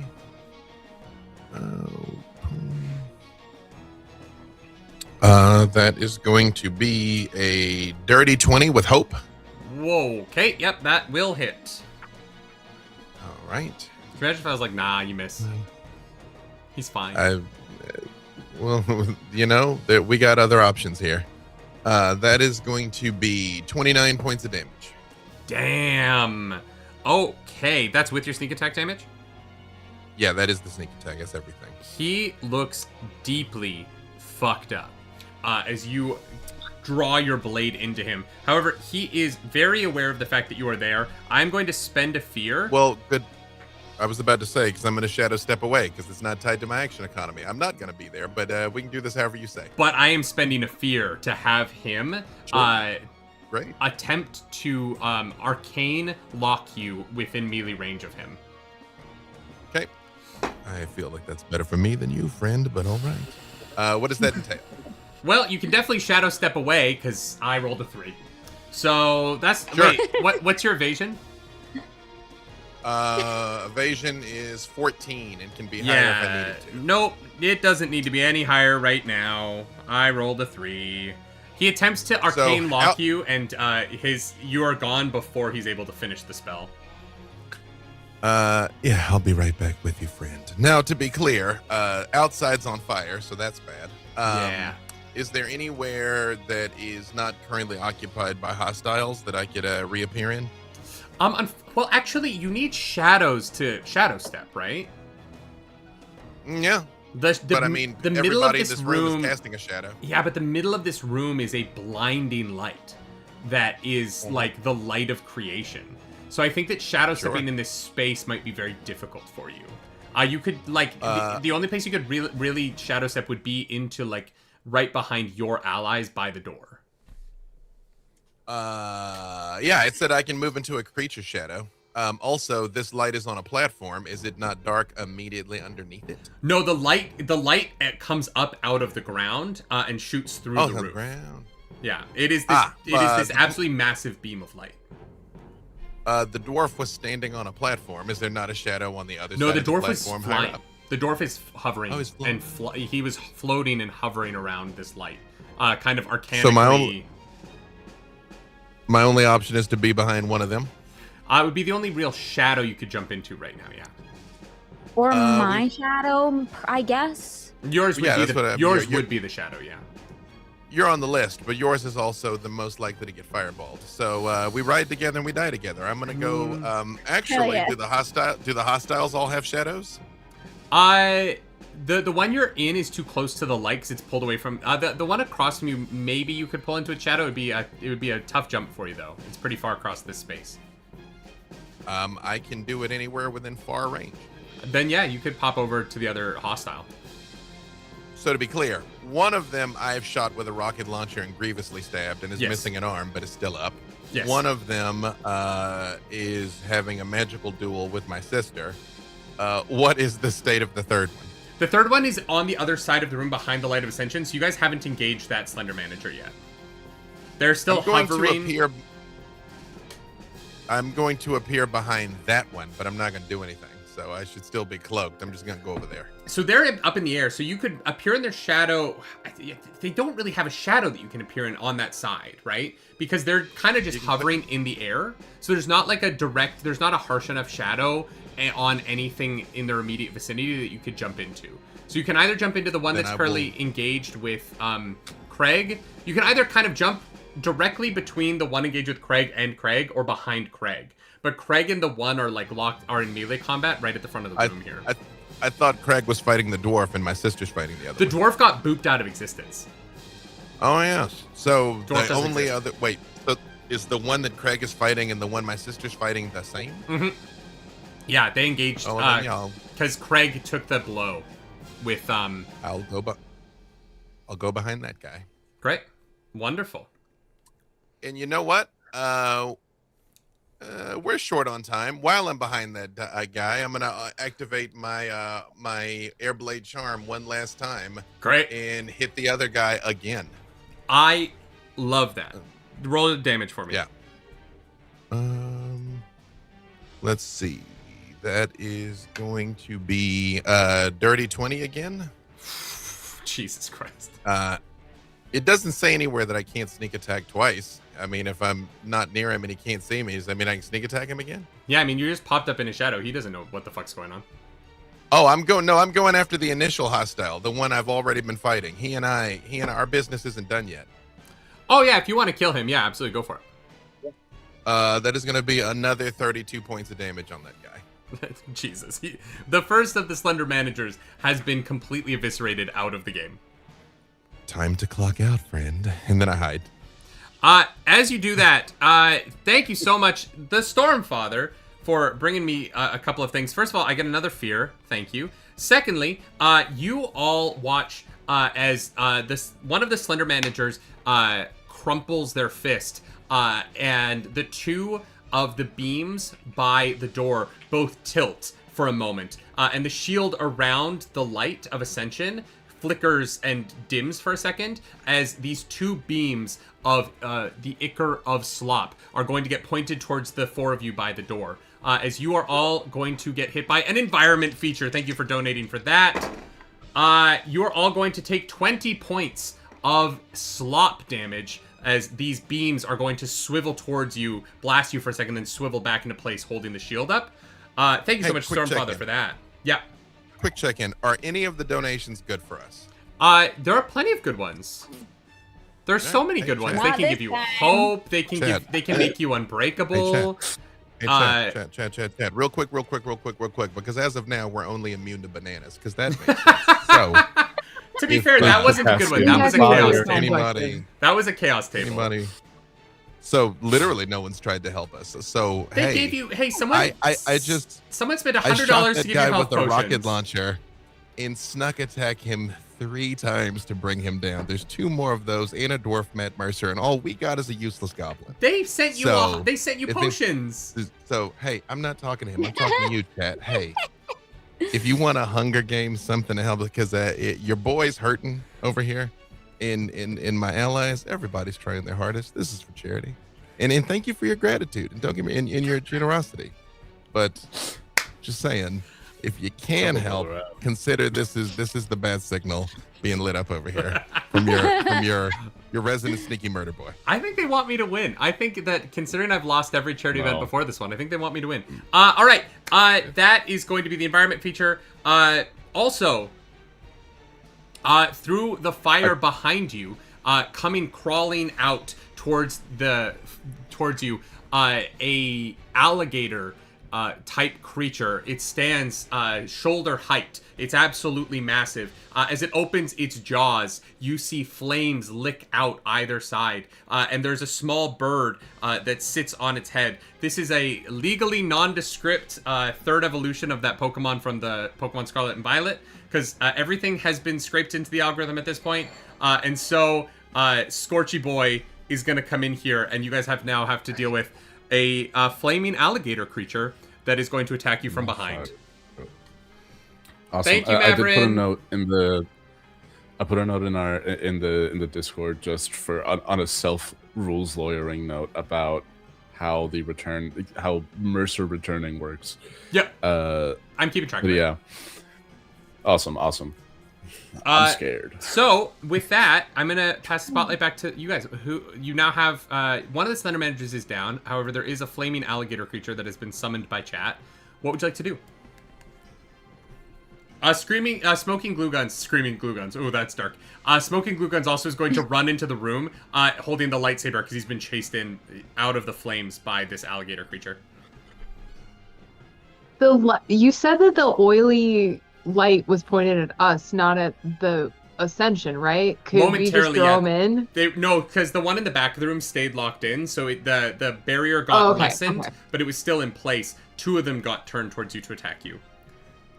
As a donatable environment feature. Sorry, please. I have 2 things that I can do. One is immediately useful, and one might be useful later on. I love it. I don't. I would do the immediate one first, because if you roll with fear, my alligator is going to bite you. Oh, you're My right, sister, do you have any life experience that might be relevant? Because I might be able to help you. I mean, I think I can take down the alligator for us, dear brother. But it's not clear to me what I can do with hope. It says I can help my allies apply their life experience to challenge, empower their spells or abilities, and I have 6 hope over here, and I'm like, You guys can do a tag team attack. I don't know if you guys know about tag teams. Tag teams being that you would tag team attack something.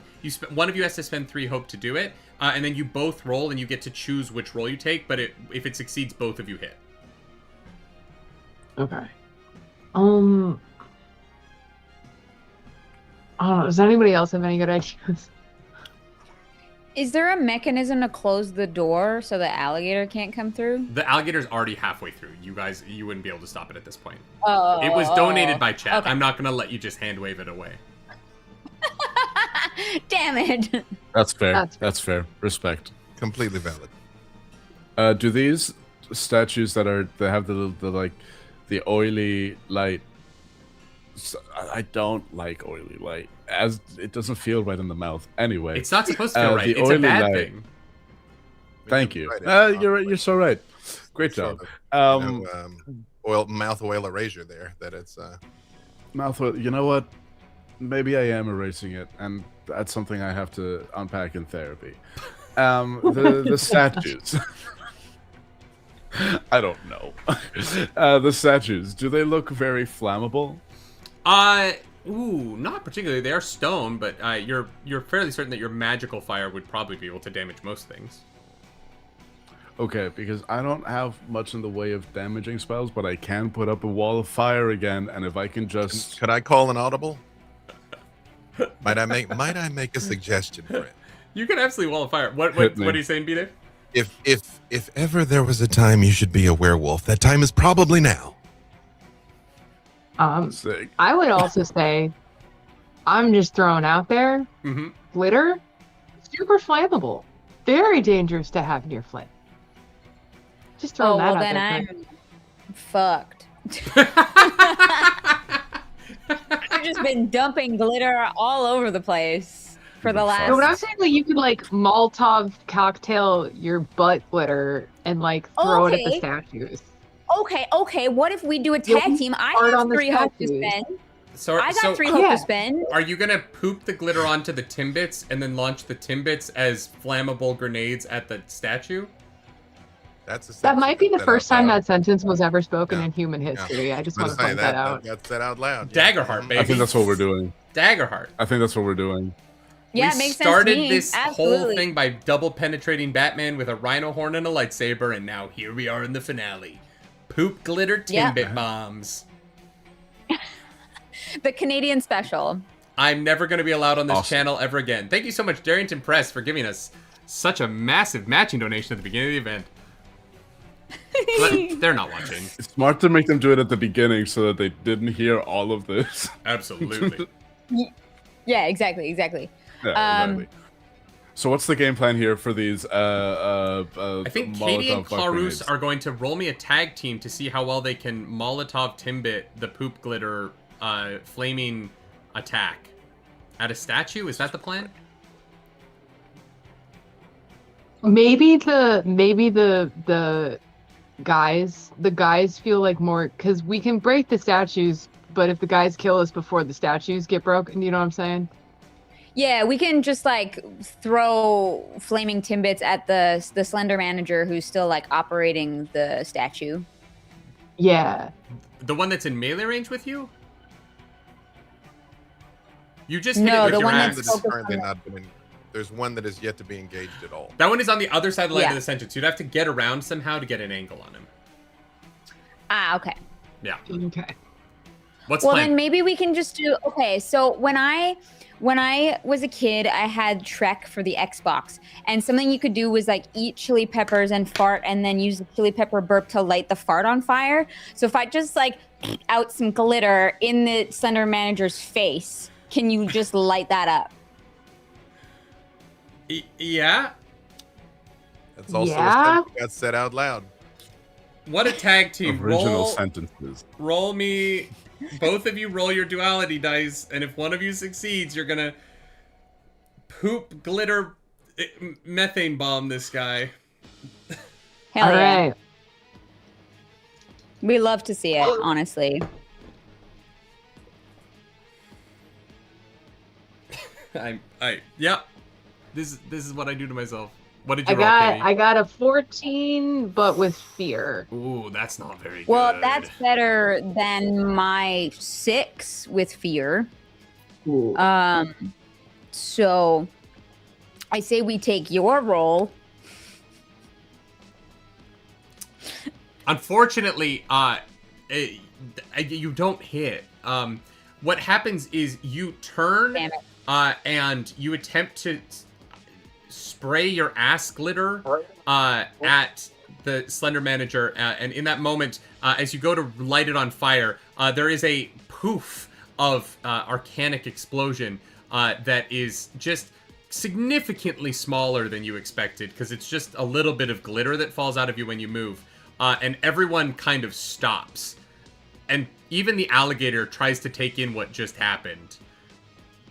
So we can surprise attack them. No, Surprise round? unfortunately, the alligator... I said that if you failed, the alligator was like going where to your bite head's at. you.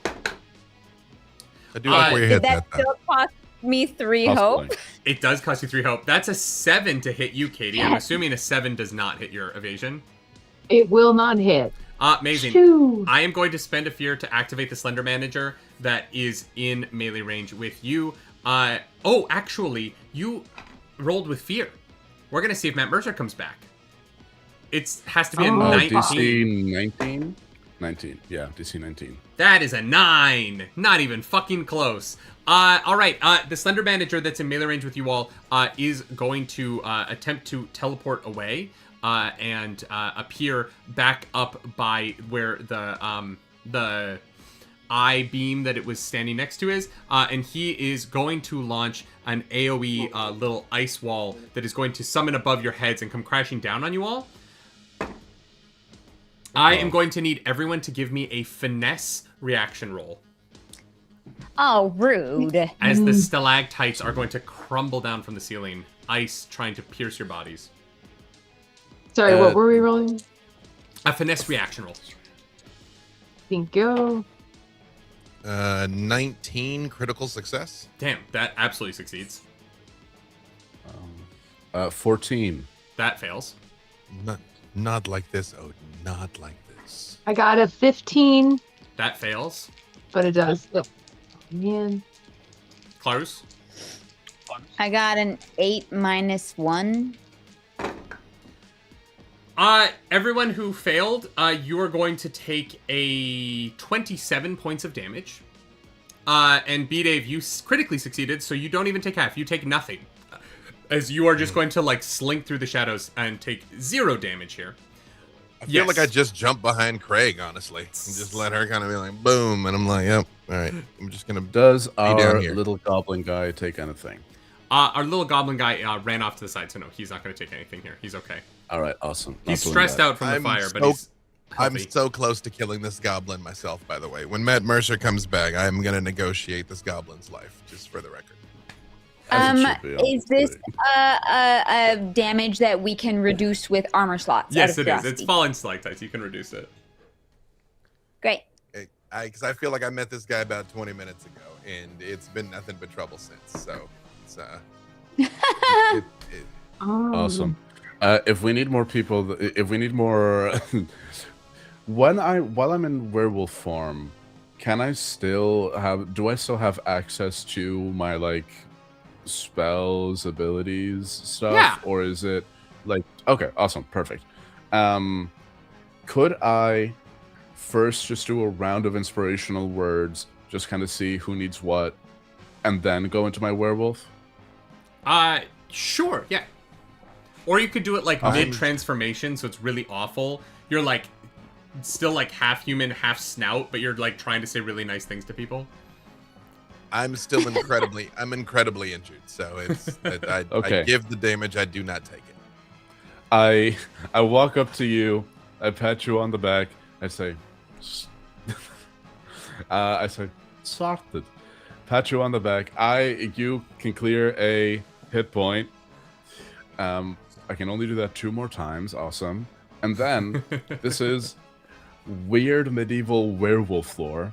I curl up into a ball and go to sleep. My body starts to glow, and from the glowing aura, my body transforms into that of a radiant emerald wolf that stands up on its hind legs and turns into that werewolf, that hybrid werewolf form. Hell yeah. And I say, I'm gonna kill that alligator. That's the second thing you've done. I didn't think was going to work. Yeah, that's fair. That's valid.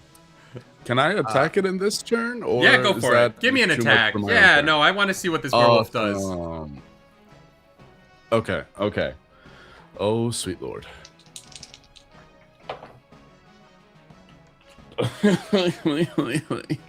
Okay. Well, because I turned into the werewolf, I'm gonna mark as stress. That's awesome. So I rolled it's a little bit confusing here. Mark stress. While in this form, you get a D10 wolf die that you add to all attack and damage rolls. Okay, so let me add that D10. 10. Okay. Does a 16 hit Yes, flame crocodile? it just hits. Thank you. And this attack is like a claw attack on it? Yes, it's a claw attack. I did roll that with fear, by the way. Oh, so thank DC goes down to an 18. You succeeded with fear, though, with which activates Matthew Mercer's ability from the first part of the finale. I'm gonna roll a d6. On a 1, 3, and 5, you hit an ally, and on a 2, 4, and 6, you hit the alligator. That's a 5! Katiosaurus, unfortunately, you're the closest person here. So, Apollo, you're going to roll your damage, and you're going to deal that to Katiosaurus. Awesome. That's why it's a $500 donation. Thank you, Crescent Moon Alchemy Company. 4d10. 4d10 is coming your way, and I'm so sorry about that. Okay, you know what? Just roll really bad. Just roll really bad. You know what? Don't do good. My guy. Why won't you listen? That's 22. That's 25 damage to you. I Okay. am So going. I do die. I am your shield. I do perish. I do just perish in that moment. I just die. I'm dead now. Rip me. Well, no, Claris can save you. Claris can save you. I got you. I'm Marcus Stress, and I take. You said it was 25? Oh, yeah, that's minor damage to me. I will take that. 25 is minor damage? That's wild. What's your That's threshold? 26. And what's your major threshold? 51. Wow. All right. Matt Mercer's gonna roll to come back because you rolled with fear. That's another 4. I've rolled a 4 every time for this. How is that possible? Unfortunately, you also rolled with fear, so it's my turn. So that alligator is going to attempt to chomp down on this werewolf. That's fine. Also got some donos. That's a 16 to hit. Well, it doesn't do anything to my evasion, so yeah, that's gonna hit. I'm not looking good. That is going to be 22 points of damage. As these fiery jaws, it's slam down on you, and then you feel as the jaws close on your body, the teeth begin to erupt flames into your wounds. As you are also going to mark 2 stress on top of taking that damage. Is this a good time to tell him? Is it a good time to what? Is this a good time to tell him about potassium? Oh, yeah. Is this a good time to tell him? Yeah. Hey, do you know what fire actually contains a lot of? Potassium. Fire, as it stands, actually one of the pivotal elements of fire do be potassium. So I shouldn't take any of that, actually. No. That's not how that works. No. But could it? could it? It could. It just could. Okay, y'all are fucking lying to me. That is not true. That's science. No. No, potassium burns easily, but fire itself isn't potassium. No. It contains potassium. Pure potassium metal is so reactive it causes fire or explosions, but that doesn't mean that all fire is potassium. Why not? Science stuff. So I can be a werewolf, but fire can't be potassium? I love that you just tried to make up how potassium interacts with flames. Absolutely not. You're taking that fucking damage, Apollo. This creature was brought to us by a chat donation. I'm honoring the donation. You're right. My camera may be desynced, but I'm honoring the donation. I am dead. Oh, shit. You're not dead. Yeah, Wait, oh no. sure. You have a choice to make. Wait, oh no. You have two choices, Apollo. One of two things can happen. I think she can intervene again. How much damage was it? 27. But we were already here, so we're doing it. Okay, Apollo? That's okay. You had to call it earlier, Clarus. here. The damage has been in the system for... You guys tried to pull some bullshit about potassium that was just scientifically inaccurate. You just you did misinformation about potassium. Here's how this is going to work, Apollo. AI and we can't spread misinformation? No. I roll to doubt, but okay. So here's how this is gonna work, Paulo. You have two choices you can make. You can either go out in a blaze of glory and hope that someone resurrects you. That means you get to do your bestest, most coolest attack, guaranteed hit, critical hit, do a bunch of damage, and you're dead. Or option number 2, you can gamble. There's a third option, but we're not doing it because this is a charity stream, and you just being unconscious for the rest of the fight doesn't help anybody. Option number 2, you can gamble, which means you're gonna roll your duality dice. If your hope is higher, then you get to say you roll like an 8 on your hope, 6 on your fear. You then get 8 points to add to your health and stress, and you're back up. If you roll with fear, you're dead. So do you want to gamble, or do you want to go for the big blaze of glory? Okay. See, we respect big moves in this, in charity streams. We respect. I gamble, I feel, might be playing it safe. Oh, and I shit. think... Yes? As this is happening, everyone gets 2 potions. One from Jonathan O'Neill, one from Jeff. And also, who has used the most armor slots? I've cleared all 3 of mine, but 3 isn't a lot. Basically, one of you can clear all your armor slots. You need to decide who that is. That is also from Jeff. Dungeon Samster has given me a fear. Girl. Should probably be Tank Girl. Craig. Yeah, I was gonna say, Claris, that's gotta be you. All right, Claris, all your Yeah. armor's fixed, and you now have 8 potions, which doesn't help as you're making this choice. Are you going to die, Apollo? What are you going to do? What a question to ask a man at 3 a.m. in the morning. Are you going to die? You going to die, bud? You're gonna die, kid. I'm interested in Blaze of Glory. I'm kind of interested in Blaze of Glory. Hey, go big or go home. Okay, so I'm interested in Blaze of Glory because the thing that I have that would do objectively the most just number damage, damage on the numbers, is Werewolf Frenzy. When you mark your last stress while in Werewolf, it's basically when I mark my last stress and drop out of Werewolf form, I can roll a number of d20s equal to my tier and automatically deal that much physical damage to all creatures within very close range. Then drop out of wolf form. Could I do that, but focus it on one of the enemies, sparing Mera? If you Blaze of Glory, you can do whatever you want. It just has to be sick and do a lot of damage. If you gamble, then no, you can't do that because you're gambling. Okay, I'm gonna Blaze of Glory, and if you will. Okay, you're gonna go out. Character death, chat. Here we go. Oh, I think. R.I.P.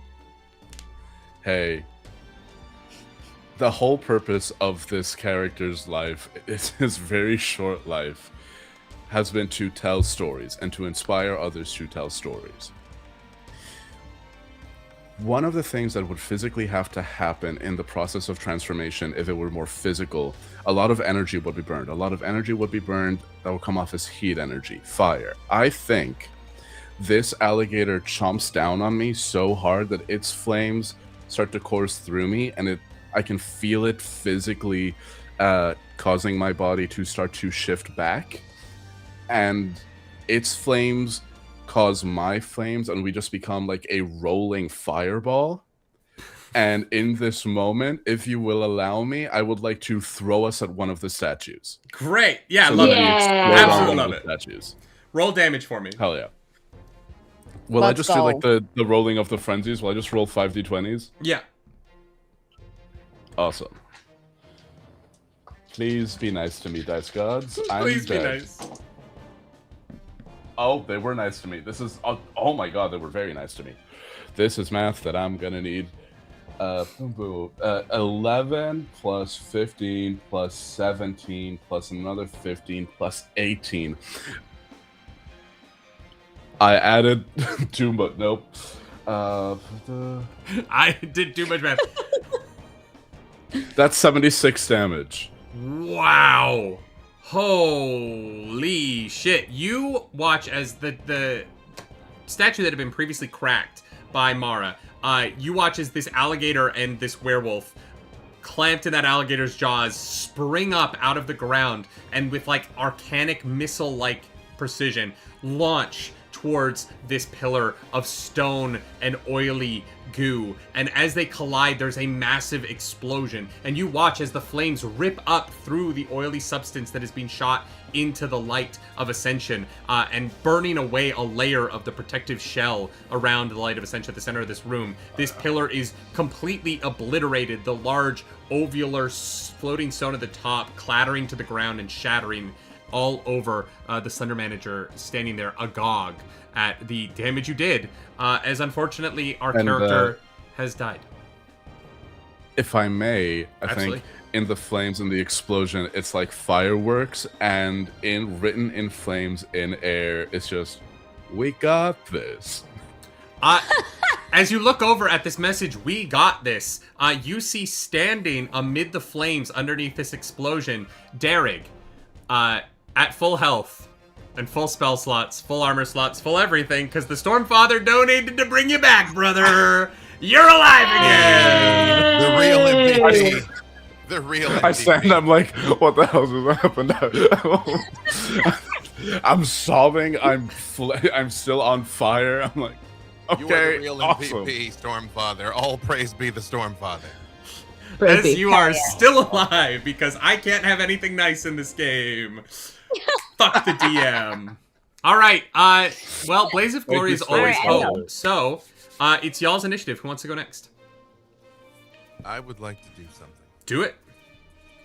So, there's still one of these things that is unengaged. One that has been hurt, right? Yeah.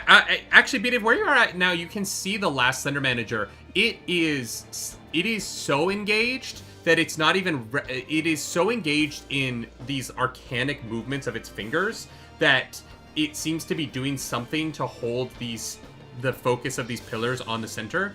That it hasn't even noticed that there's combat happening. Well, the problem is, and I'm going to take the bait to go over and attack this guy, but the last one I shot with a rocket launcher and hit 3 times to drop him. So I can't bring him down, but I can try. You can absolutely try. I'm going to sneak attack that guy and then hide. Yeah, great. So you're gonna like shadow step into the air right behind him and then fall? You know what? Yeah. He's floating in the ground, so that's what you would be able to do. How high in the air? How high in the air is he? He's like 15 feet in the air. Well, I've used all of my charges of my thing that would have let me attack at long range. So I'm going to shadow step as high above him as I can get his shadow, hit him, and then shadow step again before I hit the ground. Great, love it. Let's see. Well, first, let's see how we're going to do. That is a 19 with hope. Yeah. What's your stress looking like? I have 2 left. Oh, shit. Okay, so you're marking those when you're shadow stepping, right? I am. Yep. Awesome. Let me ask you this. Is there anything I can do with all of this goddamn hope? Because it doesn't feel very hopeful. Like, it says I can do things. Is there You can anything add your relevant I can experiences do? to rolls. You can use it to give the help action to someone else on an action. You can use it to do tag teams. Those are kind of the big things you can do. There are certain cards. There are certain abilities. There are that you certain have. cards that have hope. I have a hope-based ability that is kind of not relevant. Hey, friends, Mercer hadn't even gotten here yet, and we're running out of time. Does someone want to help me execute this slender person? Yeah. I will honestly. I can't like. I think Mara kind of is like, we're just gonna do it the easy way. I would just like to pull out my short bow and shoot him right in the face. That's what I would like to do, please. Do you guys want to make a tag team roll and do it together? I'm just gonna be like, hey, you remember that time with the squirrel? You remember the squirrel thing? Yeah.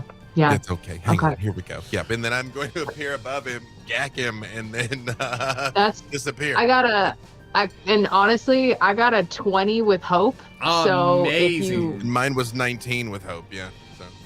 Well, those both hit, so Okay. both of you roll damage for me.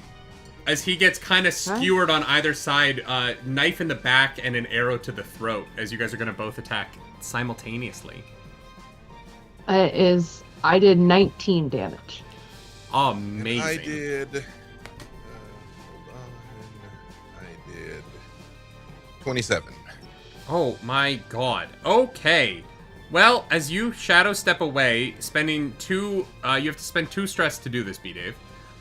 This last Slender Manager unlinks from the orbs, and you see, they are still shooting the oily essence toward the center. However, it's not nearly as focused. There's only 2 left. And the ability for them to move these and use them as weapons at you is gone, because no one is currently focusing on the control of them. Congratulations on that, as he looks deeply fucked up. That was with Hope, so who, Apollo, Claris, would either of you like to make a move now? Vi just donated to give Dara Hope. So thank you for that. Hooray. Oh, thank you, Vi. So yeah, Apollo, if you want to, if you want to do something, please feel free. I mean, I think I come back, I immediately fall back asleep, go back into my werewolf form. I come back from the I'm like, night night. Come back up. Oh. I love that. Hell yeah. If it works, it works. Yeah, I'm just happy to attack. Do you want to...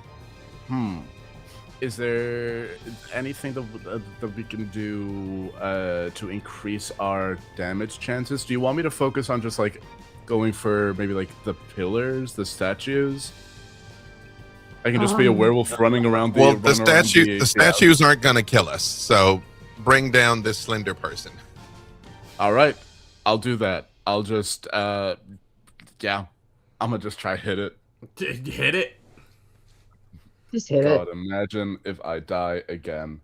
I'd be genuinely kind of funny.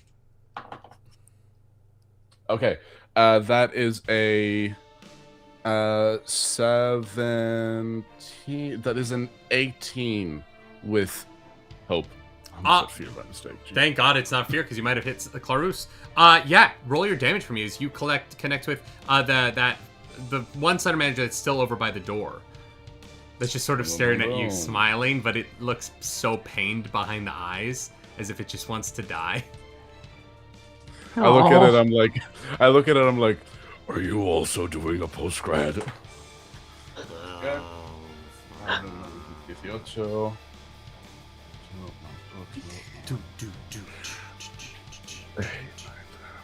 That's 31 as I just jump up. 31 damage as I just start ripping into it with my newly grown claws. And it is ripped to shreds as you have shredded the Slender Manager. I've got a bunch of fear that I haven't used, so I'm gonna use some fear right now. First thing I'm gonna do is use a fear to get to roll for Matt Mercer, so that's gonna be a 17 to bring him back. That's a 5. Okay. Fuck me sideways. I'm going to spend another fear. As the remaining Slender Manager is going to mark 2 stress, as he's nearly dead, so he's going to do his big move. And he is going to do a Wave of Necrosis. So he's going to slap his long-fingered hands together, and as he spreads them apart, reality's going to tear open, and the oozy slop ichor is going to spray forward in a tidal wave of just absolutely disgusting ichor. That is going to be a 18 to hit Katie. We have a chance. Do I have a chance to counter that? Do you have a counter Like, spell? Well, what I would like to do is cast Vicious Entangle on his fingers. Okay, I'm gonna raise the DC of it because it's a very small window of space you're trying to hit. But if you want to go for that, I'll allow it. That's fun. Trying to wrap that shit up. Yeah, and I will. Can I add the D8 from Apollo? I mean, yeah, you can. Fuck. Yes. You can add it to pretty much anything. Yeah, but it's a one-time use, but yeah. Okay, that's a 23 with hope. All right. Well, he attempts to rip open reality, and then he doesn't. He just doesn't do anything. And he will also take 4 damage. Are you His serious? little fingies hurt. His little This is fingies a hurt. fuck you. Oh no! He got one of those finger traps. Katiosaurus, can you do me a favor really fast? Can you explain Yeah. to me how viciously entangling his fingers together kills him, please? Yeah. We've So only got one hit as point his left. Fingers. As his fingers, as he goes to do this, his fingers begin to twist in on himself, and you hear bones breaking. Because I play a lot of Candela, and I don't give a fuck. And you see these hands, and as this dude, his like entire body begins to sort of like fold in on itself and consume and twist around itself as he's like pulled apart from like the very like inside of reality. And as he dies, he goes, "Oh no, my fingers!" And that's the thing with the squirrels. Like, wow, I didn't think That's that exactly would how I work feel twice. with the squirrels. I didn't think that was going to work twice. I didn't think our werewolf friend here was going to be able to banish the dwarf. I didn't think that he would die and come back like some sort of lupine phoenix. Great. So does that mean currently? So all Lupine hostiles Phoenix, are dead? amazing name for a band. Okay. That is So this is how great. this is how this is gonna work. This is how this is gonna work. Really quickly, I'm gonna roll until Matt Mercer would pop back into existence. You have Well, but we're gonna be doing stuff every time. no, I know. So this is how this is gonna work Yeah. though. I'm gonna roll until he would pop back in. However many failed rolls I have is how many actions you guys are gonna have to bring down the last two pillars and get What Smoky Blue happened Guns to? out. Sorry, did we forget about the alligator? It The blew up alligator in the got I killed blaze it of- when I died. What I would like to know is this I goblin thought that was a going to pillar, do sorry. a goddamn thing? Is He- the goblin gonna do anything? I'm gonna appear I would with like my knife to this lightsaber wielding goblin's throat and be like, He's "Do just a something little guy, right now." B-Dave. He's just a Do little so. guy. He's in Iron Man armor and a lightsaber. I got neither Whoa, of but- those just things. a and I'm little Whoa, doing but- guy. Well, Do but I don't know how you do things where you're from, but we don't make children cause violence on others. That's unless you're the playing point hockey. at the lightsaber but, and the repulse. I'm like, I feel like he's already chosen that for himself. Like, what kind of chosen one are you supposed to be, friend? What kind of new order are we installing? No, I'm Why just are we even supposed to go helping you? inspire You didn't people even to tell ask. stories and like not use AI. The whole, Well, he's already telling stories. He's telling stories. You know what? Give me the lightsaber. I can actually do something with it. here. Yeah, he gives you the And I'm going to lightsaber. take his light, and I'm going to start hacking at this fucking statue. Okay, Yes. give me 1 second. The last one we did was 17. So 16 fail, 15 fail, 14 fail, 13 succeed. You have 3 actions to break these 2 pillars. Okay. And 3 actions each or 3 actions total? 3 actions total. You guys have 3 things you can do as a group to break these 2 pillars. And I'm gonna- if you can well, I get have a Smoky lightsaber Glue and Guns I'm in gonna before hack Matt the Mercer pillar. comes in, you don't have to fight him. Any suggestions other than just try and hack this thing down? I have my AoE tower. stuff. So this would be a DM's discretion. Yeah. Because I have my towering stock, which I can use as an attack, which I did not do before. You did. It did Could damage I- to the pillar the first time. All right. Okay. You did hit the pillar Well, with it then the never first time. Um. I mean, it did. Okay. You know that it helped destroy the first pillar. Yeah. Only one pillar's I down. think it's- If there's a Yeah. Could I do it again? Could I use the attack again? Because it says once per rest I can conjure it, but then it just exists. Could I just control it to do another attack? That's an option, yeah.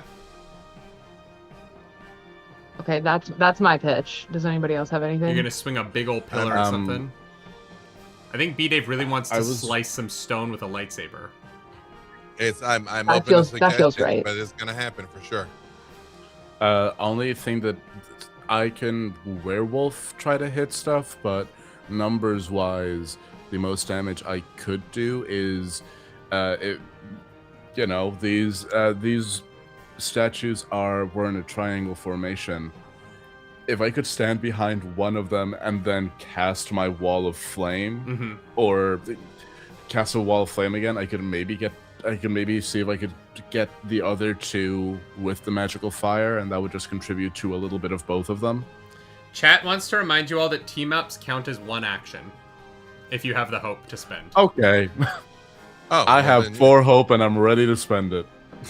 I have enough to do one more team up, so I'll double up with my sister. And then Okay. Hell yeah. Claris and Apollo, Yeah. you're gonna team up on the other one. Sounds good. Oh, yeah. All right. B Dave and Almost people Katie, were at explain your team up as you're gonna attempt to destroy a pillar together. Okay. So I think Mara will take her Whomping Willow and whomp, and once the damage has been whomped, that's when Bloom comes in with the lightsaber and tries to get it from the inside. Great. And just, why are we even doing this? Like, do you even know this guy? Like, why? What? Look at it. I'm just Look a at child of prophecy, man. What? Everyone else I has been swear so to God, helpful. shut up. Be quiet. Okay, Stop I'm it. sorry. I'm so sorry. It just- Literally, I- like, we're just- told. I'm just.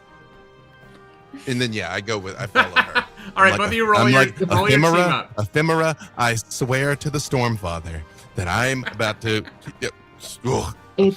I know, but we get through this one, we go to the next one, right? We get through this one, we go to the next one. Well, but that's The not next one might not possible. even have goblins. The next one might have like fun unicorns and like exploding cars. This one's about to not have goblins.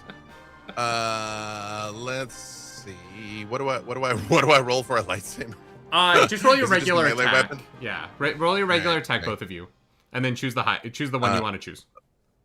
Well, apparently my stress has caught up to me because that's a big old 10. Ooh, Okay. Katie, it's on you. Okay, all right, no worries, no problem. It's just Wait. straight. Okay, Is it just pure roll? We don't have like advantage or anything? No, Wow. no advantage on this. Well, technically. And I'm gonna go. I got a 21. I got Okay. a There you 21, but with fear. I mean, hey, that hits. Okay, I'll take it. okay. All right. So then, in that case, This massive tree branch comes do- swinging through, cracking open the pillar, and you watch right behind as that tree branch cracks through. The shadow of that tree branch cracking through the pillar is suddenly moving with purple light as this lightsaber that reads "motherfucker" along the hilt of it Nice. comes slicing through the center of this pillar, dislodging this eye as it tumbles to the ground. The black ichor, the oily substance, ceasing its shot towards the light of ascension. Fun fact: Yeah. I've been to Skywalker Ranch. I have Fuck held you. that actual lightsaber. Fuck It really you. does have BMF stamped on the bottom of it. you're so cool. Get off Actually, of my it really fucking does, yeah. stream. Are you kidding me? I'm jealous now. All right. You guys have destroyed a pillar. Drop a picture in- Clarus, Apollo, you guys, There's one. you kind of have two chances here, but if you can fuck this up real quick, you can save the day.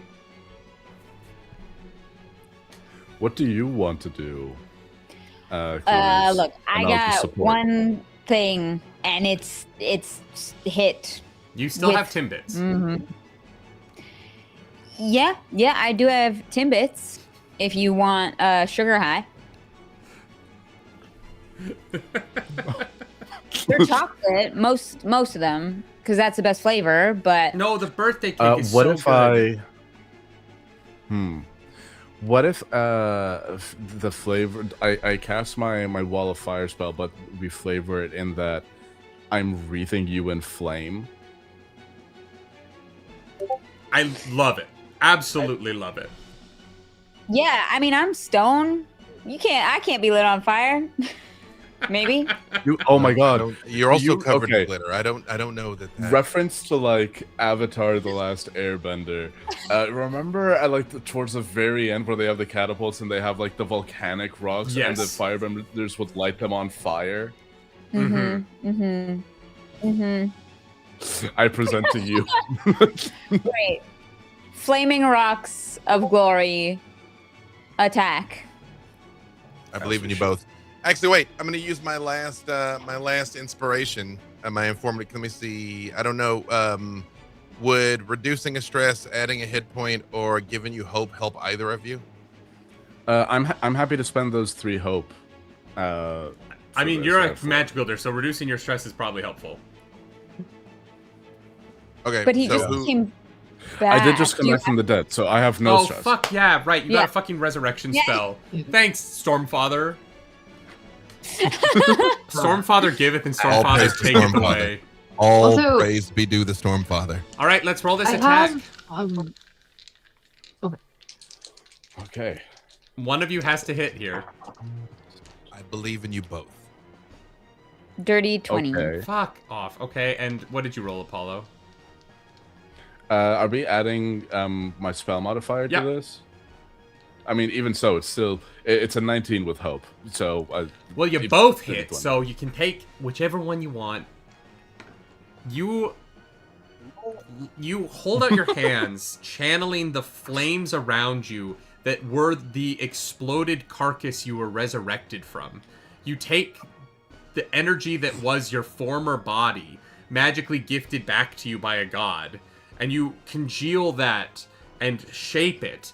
And then you pass that into your friend's body, and you watch as the cracks in the stone that make up your draconic friend begin to ignite like an engine, burning hotter and hotter as she wields her battle axe high, the energy of that fire igniting the shaft and then the blades. And as the fire begins to supercharge the very tips of this battle axe, you watch as your draconic friend swings through, and Craig, the Canadian Dracona, burns through the pillar like a hot knife through butter as you bring it crashing to the ground, and that oily substance disappears completely. The shroud upon the light of ascension gone. And Smoking Glue Guns goes, I really think your friend might try and kill me, so I'm just gonna go! And he runs and jumps into the light of ascension. Get in there, little buddy. You watch as his little body bye. begins to ascend.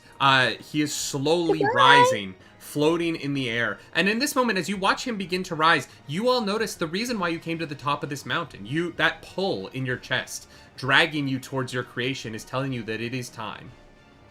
It's time for you too. Your story is meant to be told now. The light is calling. Do you go? I'm gonna pull out the remaining 40 Timbits. I'm gonna just like start tossing them to everybody. Eat up, you're gonna need it.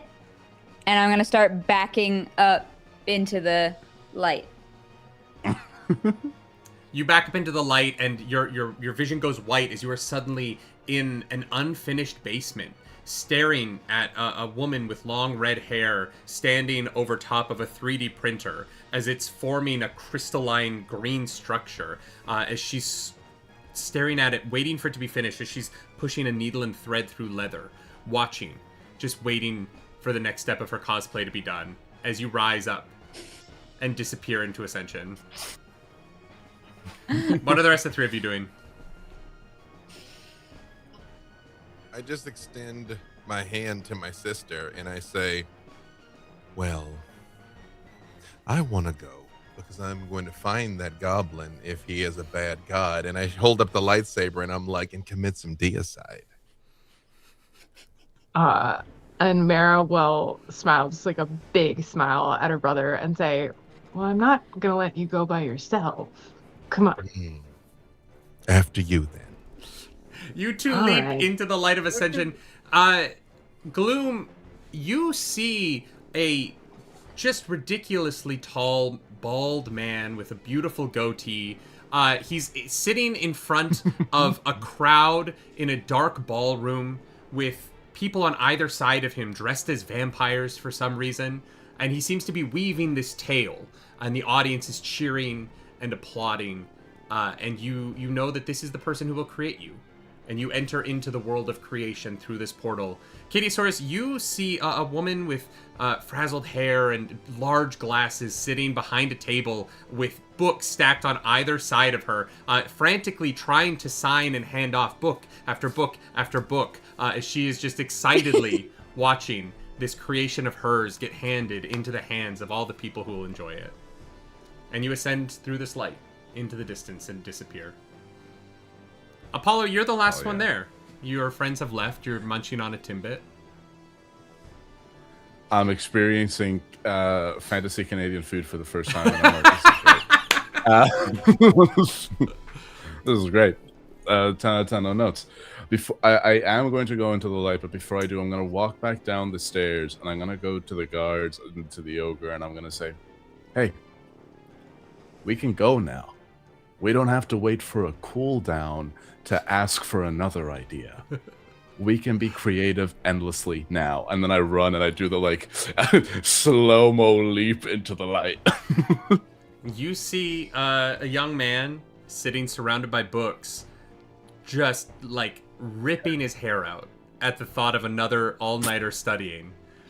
But in that frustration and in that stress, there is a spark of the beauty of knowledge that you see behind his eyes, and the value in what he's doing is known to him. And that is your last thought as you fizzle away. In the room at the bottom of the Light of Ascension, Matt GPT pops back into his existence, looking around, and just watches as this troll ogre character runs by and leaps into the light and is just like, "Fuck you, man!" Begins to ascend themselves. And Matt just looks around at the decay and destruction of all he had wrought and sees that Smoking Glue Guns is gone and just goes, "Fuck." And that's where we're going to end our story. Spectral Prismatic, thank you for that final fear. I'm sorry I didn't get to use it. Thank you for all of your donations and gratitude and for being here for watching. $30,662.73. Hell. Thank you for bringing me back from the dead. That was really fun. Yeah, Stormfather. Made that possible. Y'all, thank you so much for helping me tell this little story in this silly little world that I desperately wanted to use to say fuck AI. And Disney, what the fuck, buddy? Fuck you too right now. Y'all, Apollo, thank you so much for bringing in a character that talked about the value of stories. I think the reason that we all do this is because stories are how we connect as humans, and I hope that everyone continues to tell theirs, and I hope that you enjoyed this one. I hope it was fun to watch it happen, and that Smoking Glue Guns inspired somebody to do something, so that was the whole point of all this, right? Me to kill him, yeah. Yeah, or for B-Dave to like try and kill the goblin. Absolutely wild. No, I just want to say he's the chosen one. I don't like him. Thank you so much. Listen.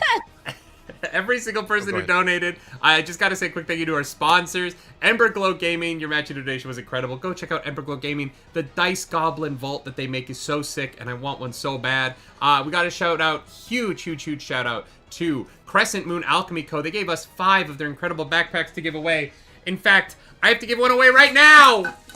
Can you believe that? Can you believe that? I got to give one away to Jabroni.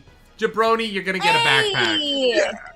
Yep, you are. Yo, Jabroni, thank you for your crazy. Jabroni pushing us over $30,000 raised. Absolutely incredible. And then you're officially my favorite Jabroni. we gotta send a huge thank you to Hero Forge Minis. Hero Forge 30 giveaways. What an unbelievable gift. Thank you so much. It means the absolute world to us.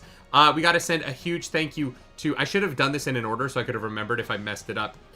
Dispel Dice. We got one last set of Dispel Dice, or a gift card to Dispel Dice to give away. The final Dispel Dice giveaway goes to Feral Gale. Feral Gale. Ooh, I gotta hook you up with my friend Basic Wit Girl. All right. That is all of our giveaways. Thank you so much to all of our sponsors, and of course, last but certainly not least, Darrington Press. Darrington Press, it's been an incredible year together. We raised over $54,000 in this collaboration between Charity Heart March and now Heroes Without Borders 2. What a thrill to tell a story in the game that you created. And that I love so much, and to get to share Daggerheart with so many creators and to share it with the audience has been so special. So Darrington, thank you so much for your matching donation. Thank you for allowing us to be on your channel, and I cannot wait to see what you come up with next. That Hope and Fear bundle coming next year. If you haven't pre-ordered your Hope and Fear bundle, the addendum to Daggerheart, what are you doing? They've got a limited edition. It's so beautiful. It's probably sold out, but if it's not, it's so beautiful. I already bought mine. I got mine. I can't wait to get it. Let's do our little goodbyes here. Shall we go around and introduce ourselves, where we are on the internet, what we do, and how we can follow you? Apollo, let's start with you. Okay. Oh, hello, I didn't see you come in. My name is Apollo. You can find me on the internet at TallNerdApollo. I'm an Irish... I'm sorry. I'm an Irish voice actor, cosplayer, TTRPG, creator, and pro GM over on Start Playing. Fun fact, I'm going to start advertising for these soon, but coming in the new year, I'm going to be running a bunch of... little short, like 4 or 5 shot campaigns to get people to teach people the ropes of D&D and other game systems like City of Mist and also Daggerheart. Hell yeah. I'm on the internet. Thank you so much for having me here. Thank you so much for sharing in the joy of storytelling. I've met some of the most incredible people in my life through storytelling and through TTRPGs, and I am so glad that I get to do this to raise money for incredible causes. So thank you so much for having me. Thank you, dude. It was a pleasure to get to roll dice with you. All right, next up is Claris Polaris. Who's she? Hi. Who dat? Don't know her. Yeah, I'm Claris or Clarus if you watch any of our videos. I always know if someone has watched Nerdy Nightly. If I hear Clarus, I'm like, oh, yeah, that's me. I hope you don't mind if I take an extra second here to just say thank you, everyone who donated. Thank you to all of the players we were able to get on. I'm sad I couldn't play in every single game, but logistics, just how it works. But you guys were all incredible. This was so much fun, and thank you for being here. Thank you for your time. Thank you for all the donations. Thank you for the fun. Thank you for so many clips. We're gonna have so many funny clips. But you can find me at Claris Polaris all across the internet. I do cosplay. One of my favorite people to cosplay is Keyleth. And it looks like season 4 of Vox Machina, the animated show, has a new outfit, so I guess I'm gonna be busy. Yeah. Come follow me and say hi, and fuck AI. Katie Asaurus, you're up next. Hello, my name is Kate Osborne. I go by Katiesaurus on all the corners of the internet. You can follow me at Katiesaurus everywhere. Also, I have it. Hold on. Oh my god, real life. It's right here. I have it. It's called the ADHD Field Guide for Adults. That's and you can pre-order it now. It'll be coming out in March. Also, just a small favor to ask, if you wouldn't mind going and signing up for my newsletter. I'm going on tour. I'm going to be doing live shows. We're going to be doing book signings. We're going to be doing all sorts of stuff. I'm going to be coming to you in the real life, so you'll be able to see my legs. And so if you want to find out where all that stuff is happening, when you can get your copy, sign up for my newsletter. It's katiesaurus.com. Thanks. You can come see my legs is such a pitch, especially because you're probably going to be behind a table for a lot of it. I mean, It's true. She has legs. It's true. She does have legs. B. Dave Walters. It is I, B. Dave Walters. You can find me all over the interwebs, wherever fine streaming content can be located. B. Dave Walters on all the socials. You know what I do. That doesn't matter. I'm going to double pre-order Katiesaurus's book and sign up for the newsletter. She's going on tour. She has legs. And thank you all for tuning in. Thank you for your donations. And thank you to you all for having run these things that made it possible to raise $30,000. So thank you to you all as well. Thank you. Yeah, I am Nerdy Nightly. I do dumb stuff on the internet, and sometimes the clown song just started when I said my name. I know that players can't hear the music, but the clown song just started when I started to introduce myself, which is valid. I'm a clown. Good timing. I know that a lot of people on the internet don't like me, and so I do charity work so that you can't say mean things about me. And that's why we're here. Thank you so much for donating. Thank you for making this the biggest roleplay relay charity event ever. We've raised over $50,000 this year, which feels like a number that seems impossible. But I got to speak with some of the people at Doctors Without Borders at Gen Con. I got to speak with their stream team, and the reality of the need is so high, and the reality of the quality of their work is so high that it truly is the most meaningful thing that we do in the year, is supporting them and the incredible work they're doing in places that are going through things I just can't imagine. And it's always, we're headed into Christmas, and there's going to be so much joy and so much family, and I like to take this time every year to give my time to remind myself and the community and to work together that there are a lot of people who aren't as fortunate as we are. There are a lot of people who don't get to spend their Saturday night watching people play a silly game of make-believe on the internet. And the fact that the community so showed up to help support that this year means absolutely the world to me. And I'm so moved, and I just am so moved to think about what more I can do for the community and for other communities around the world next year. And I hope that you'll join me on that journey. Follow me at nerdynightly everywhere. Follow my wife at Claris Polaris. We're going to be doing some stuff. There's going to be plenty of charity in 2026. We're unbelievably lucky, and it is a gift to be able to turn that back around on other things. So, Doctors Without Borders, this is all about you. Thank you for the work that you do. Thank you to all the doctors who go to places that I can't imagine to do work that seems stressful beyond imagining, and to do it so well. We are blessed that there are people willing to do that, and all of the glory goes to them. And so, thank you so much. This has been Heroes Without Borders 2. Thank you to our sponsors. I'm gonna go to bed. Bye. Do something nerdy tonight. Bye.